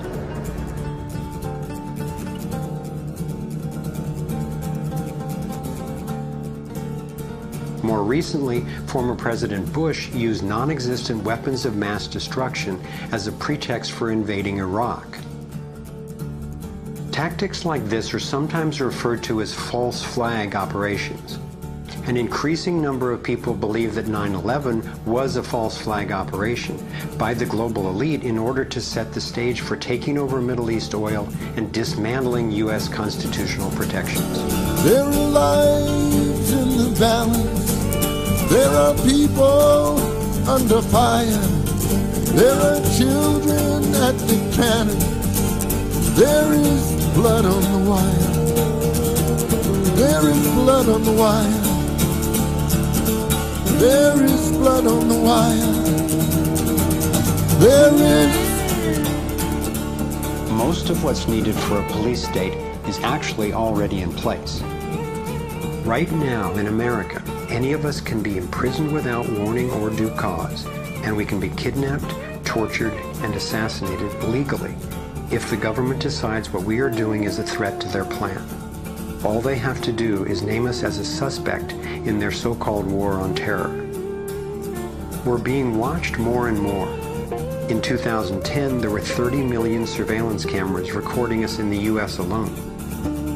When we demonstrate, we're now relegated to what are euphemistically called free speech zones. Zones for free speech?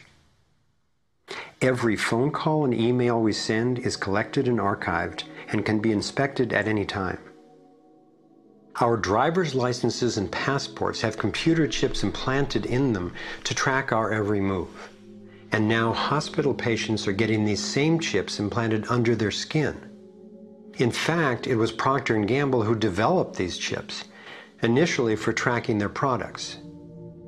It's always offered as a way to help, but even an assistant director of Central Intelligence has admitted it's an entry point to getting all of us chipped for better tracking and control. These would-be controllers, through the U.S. Space Command, have outlined a plan called full spectrum dominance. Sophisticated satellite surveillance, as well as directed energy and laser weapons, which are already developed, have the ability to target dissenters anywhere on Earth. I believe they are also trying to ensure they can deal effectively with any resistance. FEMA containment camps and railroad cars with shackles have been recently constructed or refurbished all over the United States for use in what officials call times of pandemic or civil unrest.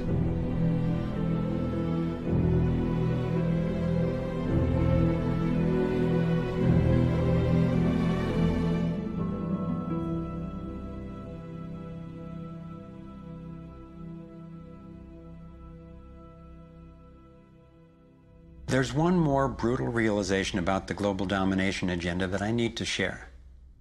This was a horrible one for me to grasp, but without it, this inquiry would be dangerously incomplete, and our solution strategies would be inadequately informed. In my research, I came across convincing evidence that their plan actually includes the elimination of the majority of the world's population. As sick as it sounds, it makes sense that they would be better positioned to succeed in their quest for absolute control if there are fewer of us to manage.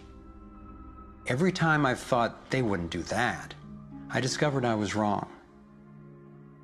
I found startling documentation that eugenics is one of the core pillars of their plan. Eugenics is the practice where some people get to decide who's worthy to breed and who's not. Sterilization is one of the many insidious ways this covert plan is being implemented. In 1904, the Carnegies funded the first eugenics laboratory in Cold Spring Harbor, Long Island. The Rockefellers funded involuntary sterilization of people of color through their eugenics programs and funded the Kaiser Wilhelm Institute in Germany to further the racial supremacy agenda later adopted by Hitler. In 2007, the U.S. Department of Agriculture and Homeland Security funded a proposed project to aerial spray over 7 million people in urban areas of Northern California.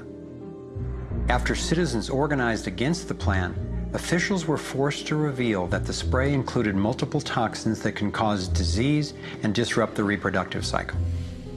Fortunately, civil resistance stopped the project. The U.S. government has been caught over 30 times covertly experimenting with toxic chemicals on its own citizens, from soldiers, prisoners, and Native American reservations to entire towns and counties. Mass covert sterilization of women and girls, usually using secret additives to vaccines, has been exposed in Brazil, Puerto Rico, Nicaragua, Mexico, and the Philippines. These have been under the auspices of such programs as John D. Rockefeller's Population Council, the U.S. Department of Health, Education, and Welfare, where Nelson Rockefeller was undersecretary, and the Rockefeller-founded World Health Organization. Novartis and Syngenta, in cooperation with the U.S. Department of Agriculture and the Department of Defense, have field-tested a spermicidal strain of GMO corn that would render male consumers infertile. This was quietly announced as a contribution to the world overpopulation problem. The list goes on and on. Right now, global human fertility is plunging. I'm convinced that this is no accident. For me, being willing to consider and research a direct depopulation agenda was critical to my getting the whole picture and to generating responses that could be sufficient to the task we face. I know this may sound crazy, but imagine that it's 1932 and we're in Germany. If I told you that in the next decade millions of people would be exterminated, you would say impossible. No one would do such a thing.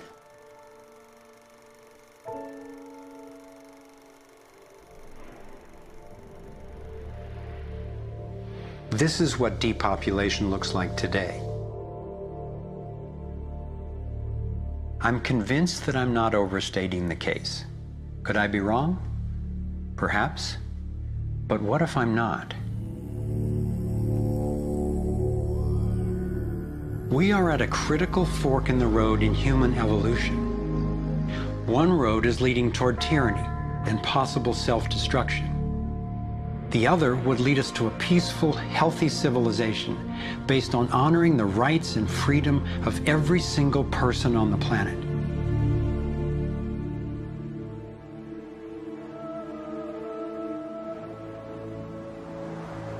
To set off in this new direction, it's up to you and me to clear that road. The time has come to say, enough. There is another way. I believe that together we have the knowledge, the resources, and the solutions to meet that challenge.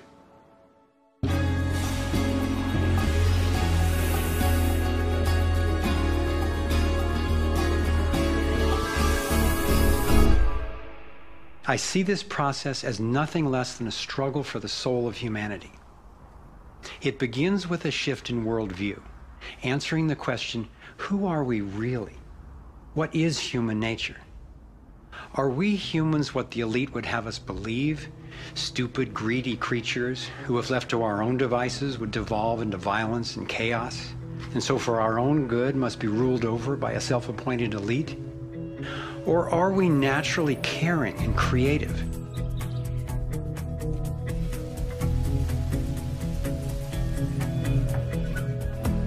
I believe when people are healthy and have what we need to survive, we can create a world based on integrity, freedom, and compassion. A world where everyone can thrive. Which of these two views will shape our future? That's our choice now. The agenda of the ruling elite is the product of a destructive worldview, based on their beliefs that there's not enough to go around, that some people are more deserving than others, and that their own safety depends on maintaining absolute control over the rest of us. In short, their worldview is based on scarcity and fear. But as powerful as they are, the architects of the New World Order cannot create their dreadful vision without our collusion. To stop them, to render their agenda obsolete, we have to wake up. We have to take action. This is like the last effort of a particular phase of civilization. It's its last gasp, really, and I often use the metaphor of the caterpillar becoming the butterfly, because the caterpillar crunches its way through the ecosystem. It's very destructive. It eats 300 times its weight in a day until it's so bloated that it hangs itself up and goes to sleep, and its skin turns into a hardened chrysalis. And then in its body you get these imaginal cells, biologists actually call them that, forming within the caterpillar's body. The caterpillar's body then actually becomes a nutritive soup for those cells. But what's important about that metaphor is that the old and the new coexist for a while. And it's the job of the caterpillar to preserve its life. It's a desperate government that we have now trying to control oil in the Middle East and wanting now to promote nuclear energy and all these things that they know better, but they have to play out the role of protecting themselves. It's their job. And if you love butterflies, you don't go around stepping on caterpillars. So we can't hate them. It doesn't do any good. But if you want alternative energy, you don't ask an oil economy administration to produce it for you. We have to produce it. We imaginal cells have to show that it's cheaper, more efficient, and more effective. Our job is to build a new world. If we had the vision and a worldview that says our crisis is a birth and everybody's needed and everybody will have more of what they truly want, you could turn this desperate world into a renaissance of human creativity and love. It may seem that the controlling elite has all the cards, but we have many advantages of our own. First, let's talk numbers. Very few people are consciously perpetrating the domination agenda. Most of those helping to implement the plan don't understand the full picture of what they're a part of. By my calculations, we outnumber the actual architects of the plan by more than 1,000,000 to 1 in the US alone. Entrepreneur and environmentalist Paul Hawken estimates that there are now well over 1 million organizations in the world that work towards social and environmental justice, comprising the largest social movement in the history of humankind. This movement, when connected electronically, could become a network of networks that will be the most powerful activist force for change ever. If you look at the people who are involved with restoring this earth and stopping the damage and resisting the depredation and nurturing change and reimagining what it means to be a human being, and you're not optimistic, then you might want to get your heart checked, because there is an extraordinary, beautiful, gorgeous, fierce group of people in this world who are taking this on. The second important advantage for us is that all the power centers that the elite control require our participation. If enough of us withdraw our support, their plan can't work. This is true of the central banks, the military, the corporate media, the government, and more. And following the models of Mahatma Gandhi and Martin Luther King Jr., we have the power of nonviolent non-participation. It takes tremendous energy, resources, and deception to try to dominate the lives of others. In moving toward freedom, on the other hand, we have on our side the evolutionary life force and what Gandhi called satyagraha, the simple power of truth. In India, we have thousands of villages which are now freedom zones. So we will not accept patenting.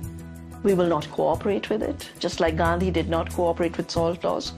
We will not allow chemicals and genetically engineered crops to enter our ecosystems because they threaten this biodiversity. And this freedom movement, which is a freedom movement for all species, not just for individual humans, is something that's growing so fast and is reflected in the movement for GMO-free zones in Europe. I turn my back and there's another 1,000 GMO-free zones. 90% of Italy, 90% of Austria. The freedom zones around the seed, around food, are creating massive shifts. In Bolivia, a grassroots movement took to the streets, relentlessly banging pots and pans, and eventually stopped the foreign corporate takeover of their water resources. Though very little is shown by the corporate media, there are countless success stories going on every day all over the world.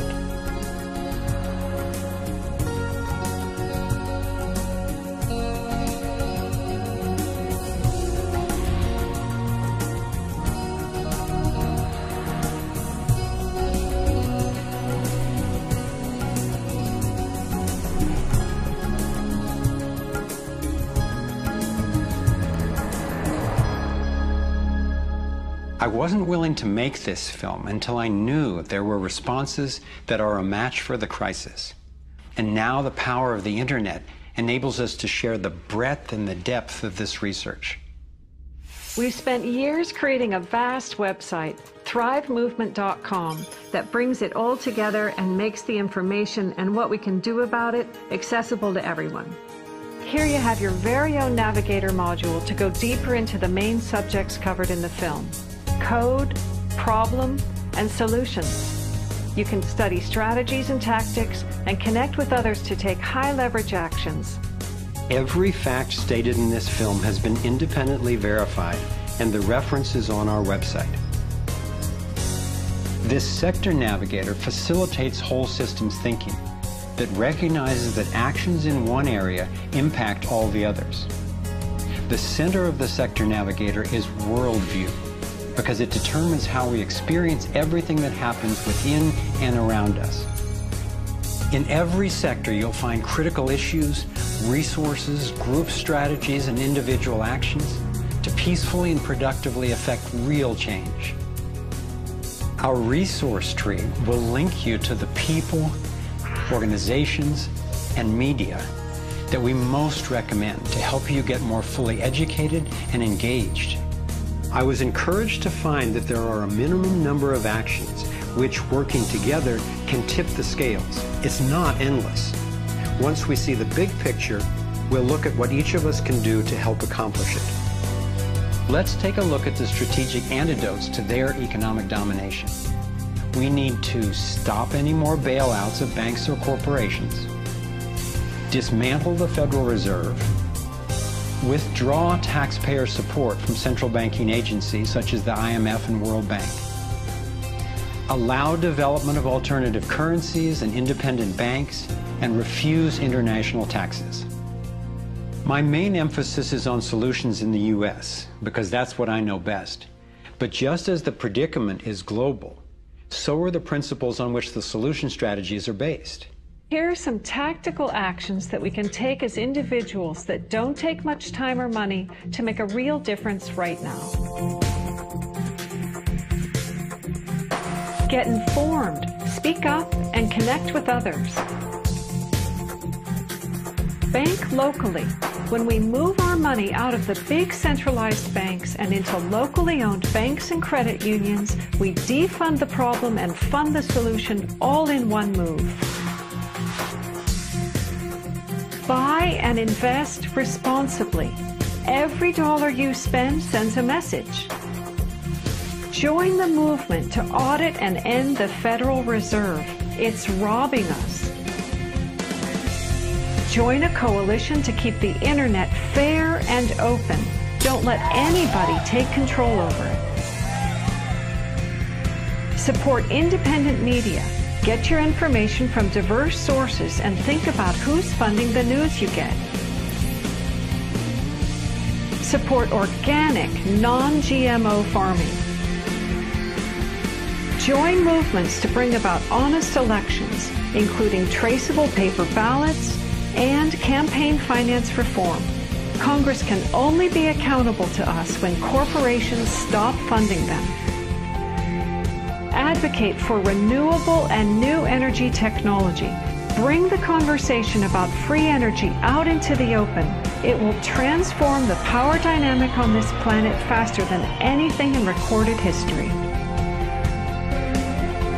Sign up for critical mass actions.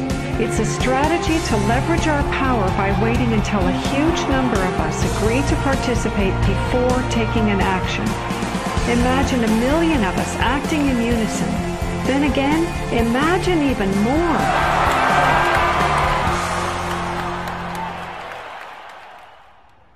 I've been inspired by how many grounded solutions and real-life problem solvers there actually are. Akila Sherrills is one person whose work especially touched me. He helped broker a gang truce between the Crips and Bloods. One of the things that we discovered in the process of waging peace in the neighborhood was that conflict is healthy. You know, it's unresolved conflict that actually leads to violence. When we first launched the peace treaty, we had a lot of success in our first year. Gang homicides dropped 44% in the neighborhood based upon our actions. Akila describes what happened when two rival gang leaders finally met after the truce. The brother came up to him and told him, man, look, I know you got some hard feelings for me. You know, maybe I got some hard feelings for you. He said, but because of this truce, man, he said, I'm willing to put all of that to the side.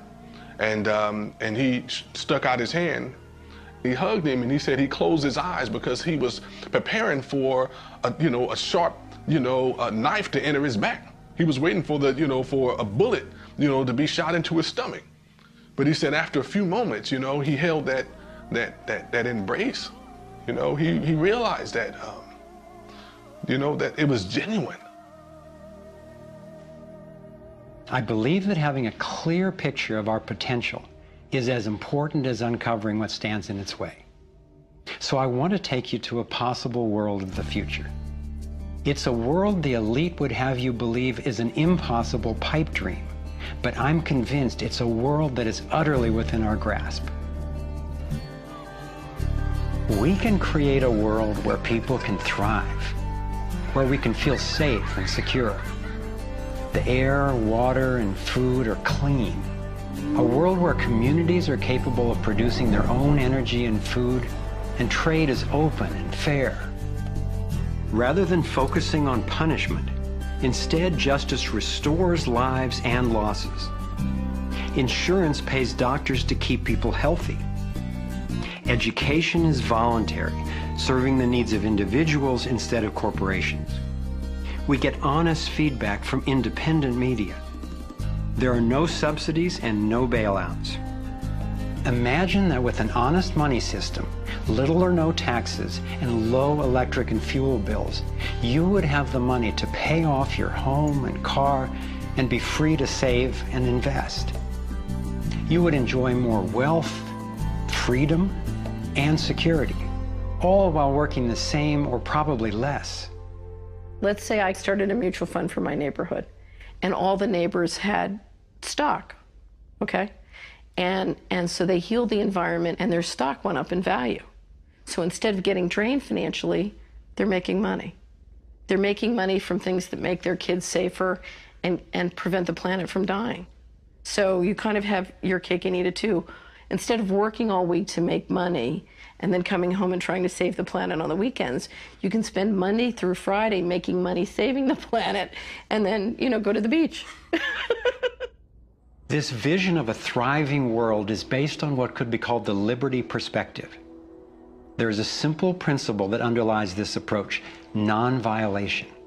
Nobody gets to violate you or your property, and you don't get to violate anyone else, except in genuine self-defense. This is the one rule I've found that every single person agrees with, at least for themselves. I believe that non-violation is the true north of humanity's moral compass and our core navigating insight. This insight can guide us and protect each and every individual as we set up voluntary, self-sustaining systems.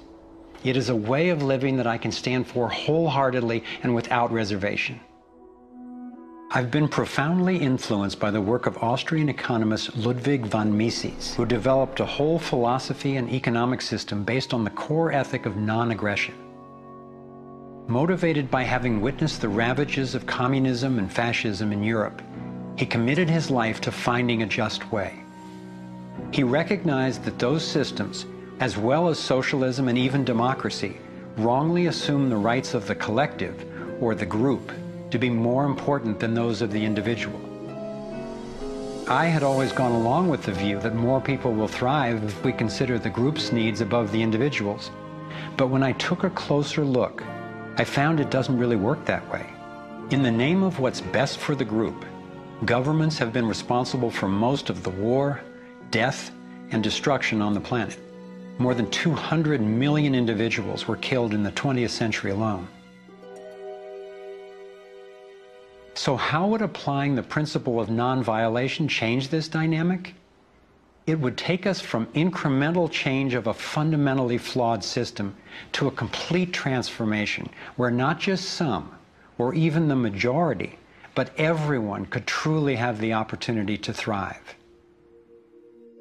In order to implement the principle of non-violation, it makes sense to me to honestly re-examine our past, because it doesn't work to try to build a healthy living system on top of an unhealthy one. We have to go back to the most fundamental acts of injustice upon which the country was founded, in the seizure of the lands of the people and the slaughter of their women and children, and the rendering destitute most of the remnants of these people, is such a grievous wrong that we believe that we have to deal with that, to come to grips with that in a fundamental way. Understanding that they're not wrongs that were done and completed 150 years ago. They're wrongs that are continued every single day. So you have, through the history of North America and the United States, over 500 treaties signed with indigenous nations where every single one of them now has been violated. You have, in fact, a tremendous amount of wealth having been generated from indigenous people's lands and resources, and billions of dollars every year still being generated by corporations and European nations based on the continued exploitation of indigenous people's lands and resources. If we didn't have large corporations, if we didn't have Western governments defining how you and I were to relate to each other, living here in North America now together, how would we relate to one another? How would we make it different? It's going to take time and courageous effort to shift the consciousness and accomplish the tasks that will move us toward the world I'm talking about. And yet I know of no greater gift that we could give to future generations. We can't do everything at once. I envision 3 overlapping stages of the solutions process. In stage 1, we bring as much integrity as possible to our current systems. If we cut the U.S. military budget in half, it would still roughly equal the defense spending of the entire rest of the world. Between that and getting rid of the Federal Reserve, over $1 trillion a year would be freed, enough to feed everyone on our planet, deal with social issues, and heal our environment. Many people believe that widespread starvation and poverty are inevitable, but compared to war, eliminating poverty and restoring the environment are cheap. According to Lester Brown's Earth Policy Institute, it would take under $200 billion a year to restore the Earth's environment and meet global social goals. But this stage isn't the end goal of the liberty perspective. While stage 1 has a lot of the compassion typically associated with a liberal Democrat agenda, stage 2 reflects much of the wisdom of the traditional conservative worldview. In stage 2, we shrink government's role to protecting individual liberty and stewarding things we share in common, like ecosystems and the airwaves we use to communicate.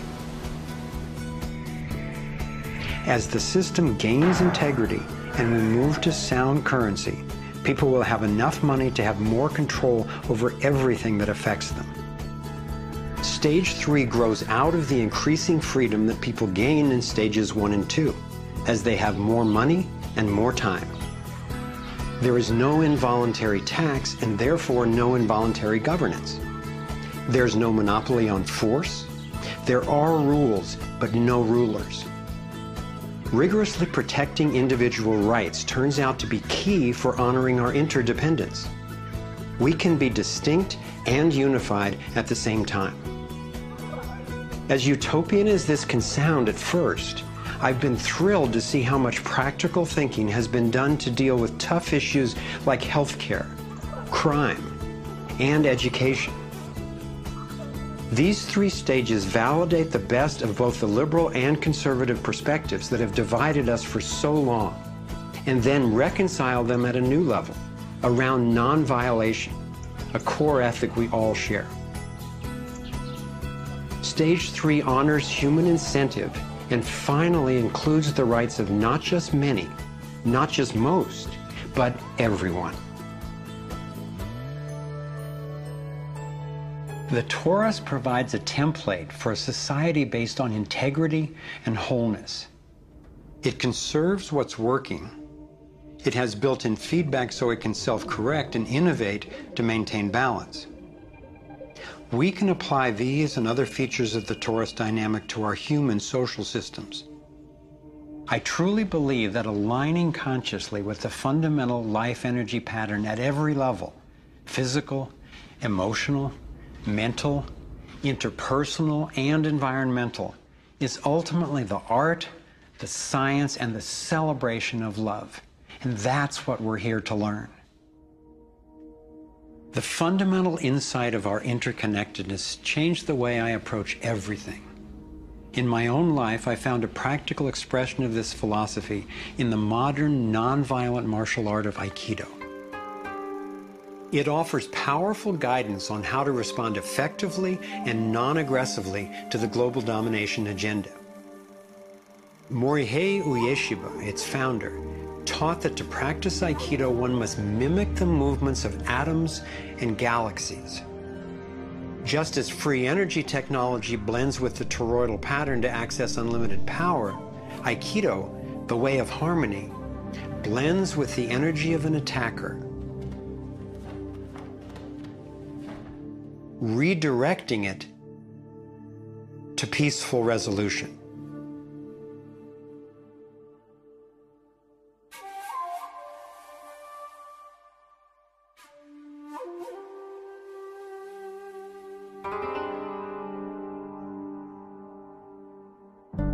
Gandhi and King applied these principles of non-aggressive power at the economic and social levels. If we respond with violence to the domination agenda, other than in self-defense, it would only continue the old us versus them paradigm and provide an excuse for even more police state measures. I believe that it's essential, both morally and strategically, that we take the path of non-aggression. There is another aspect of the Torus that has profound implications for how we can respond to the challenges before us. It is the absolute stillness, the 0 point, that lies at the center of each toroidal system. I believe that you and I, as well as every other being, are Torus energy fields, centered by stillness and each connected to one another and to the boundless consciousness of a living universe. As much as I benefit from the experience of others, as highlighted here with the Navigating Insights, and as valuable as daily feedback is about what's really going on in the world, as we see with the vitals, I've come to recognize that our primary compass is our own inner guidance. As we learn to quiet the noise and amplify the inner signal, we can better hear the voice that naturally knows and offers wise direction. We have an entire inner life, a vibrant and lively inner life that is truly the navigator of the path that we take on the outside. If your inner life is the driver of how you show up in the world, it makes sense that if you want to have anything to do with where you're going, that you have to be in relationship to that inner life. You have to be in relationship to the driver. As we develop increased relationship to who's in the driver's seat, what happens is that there is a synergy. It's a symbiotic relationship that our inner lives are actually able to be more in tandem with where we're choosing to go, and we're able to get there. We're not nearly as insignificant in our impact as we think we are. In order to heal the world, we have to start telling a different story to ourselves. We have to start engaging in a different story with others. It's our collective story that manifests as the world. Humanity is now in a very interesting evolutionary phase in which we move from hostile, aggressive competition, which is the nature of young species, into a more mature mode of cooperation, collaboration. There's no question in this country that money, that capital is being increasingly concentrated in the hands of a few. And those who are so powerful are concentrating it further. But there is a force that's more powerful, and that's the power of the people. When we look at the crises now, it is so easy to fall out of love with life.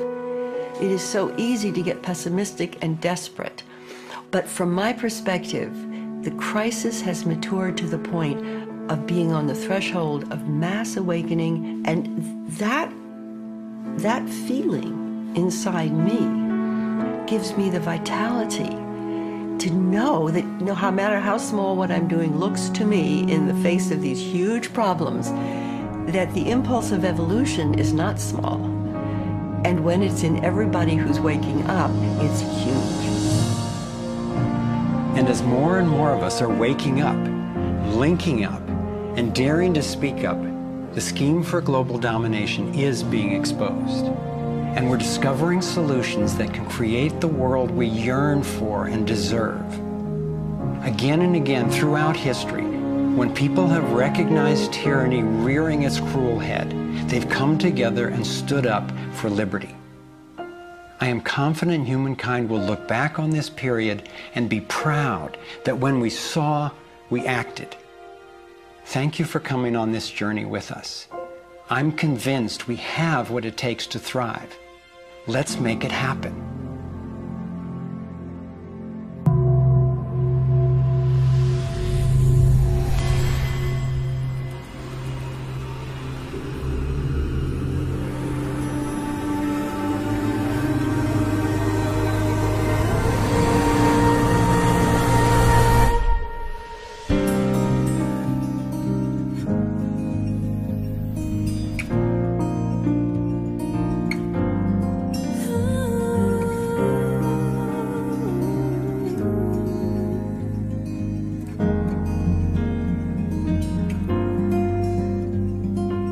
Cycles repeating, the earth is speaking, saying time has come. Wake up from this nightmare of life. So many shattered lives reaching out, crying out for freedom, crying out for love. Carried by the current, till we stand side by side on the brink of a brand new dawn. We come together while the waters rise. There's a stirring deep inside, deep inside. We come together to stand up for our lives. What on earth does it take to thrive? While we've been sleeping, our hearts were beating so much closer than we ever knew. Beneath the noise, there is an inner voice whispering, clear and true. The veils are finally lifting, our ways becoming clear. There's a dream without a limit, and a vision so strong, every person knows they belong. Come together while the waters rise. There's a stirring deep inside, deep inside. We come together to stand up for our lives. What on earth does it take to thrive? Come together while the waters rise.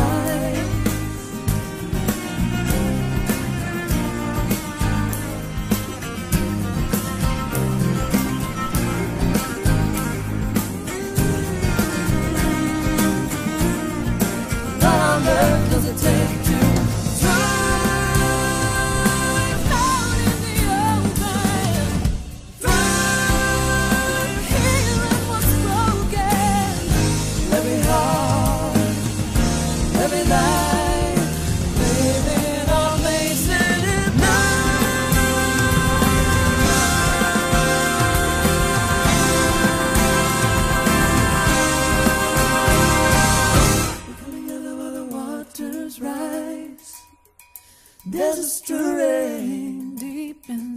inside, deep inside, come together to stand up for our lives. We all have what it takes to thrive. We come together while the waters rise. There's a stirring deep inside, deep inside. We come together to stand up for our lives. We all have what it takes to thrive. Come together while the waters rise. There's a stirring deep inside, deep inside. We come together to stand up for our lives. We all have what it takes to thrive. Come together while the waters rise. There's a stirring deep inside, deep inside. Come together to stand up for our lives. We all have what it takes to thrive. We all have what it takes to thrive. We all have what it takes to thrive.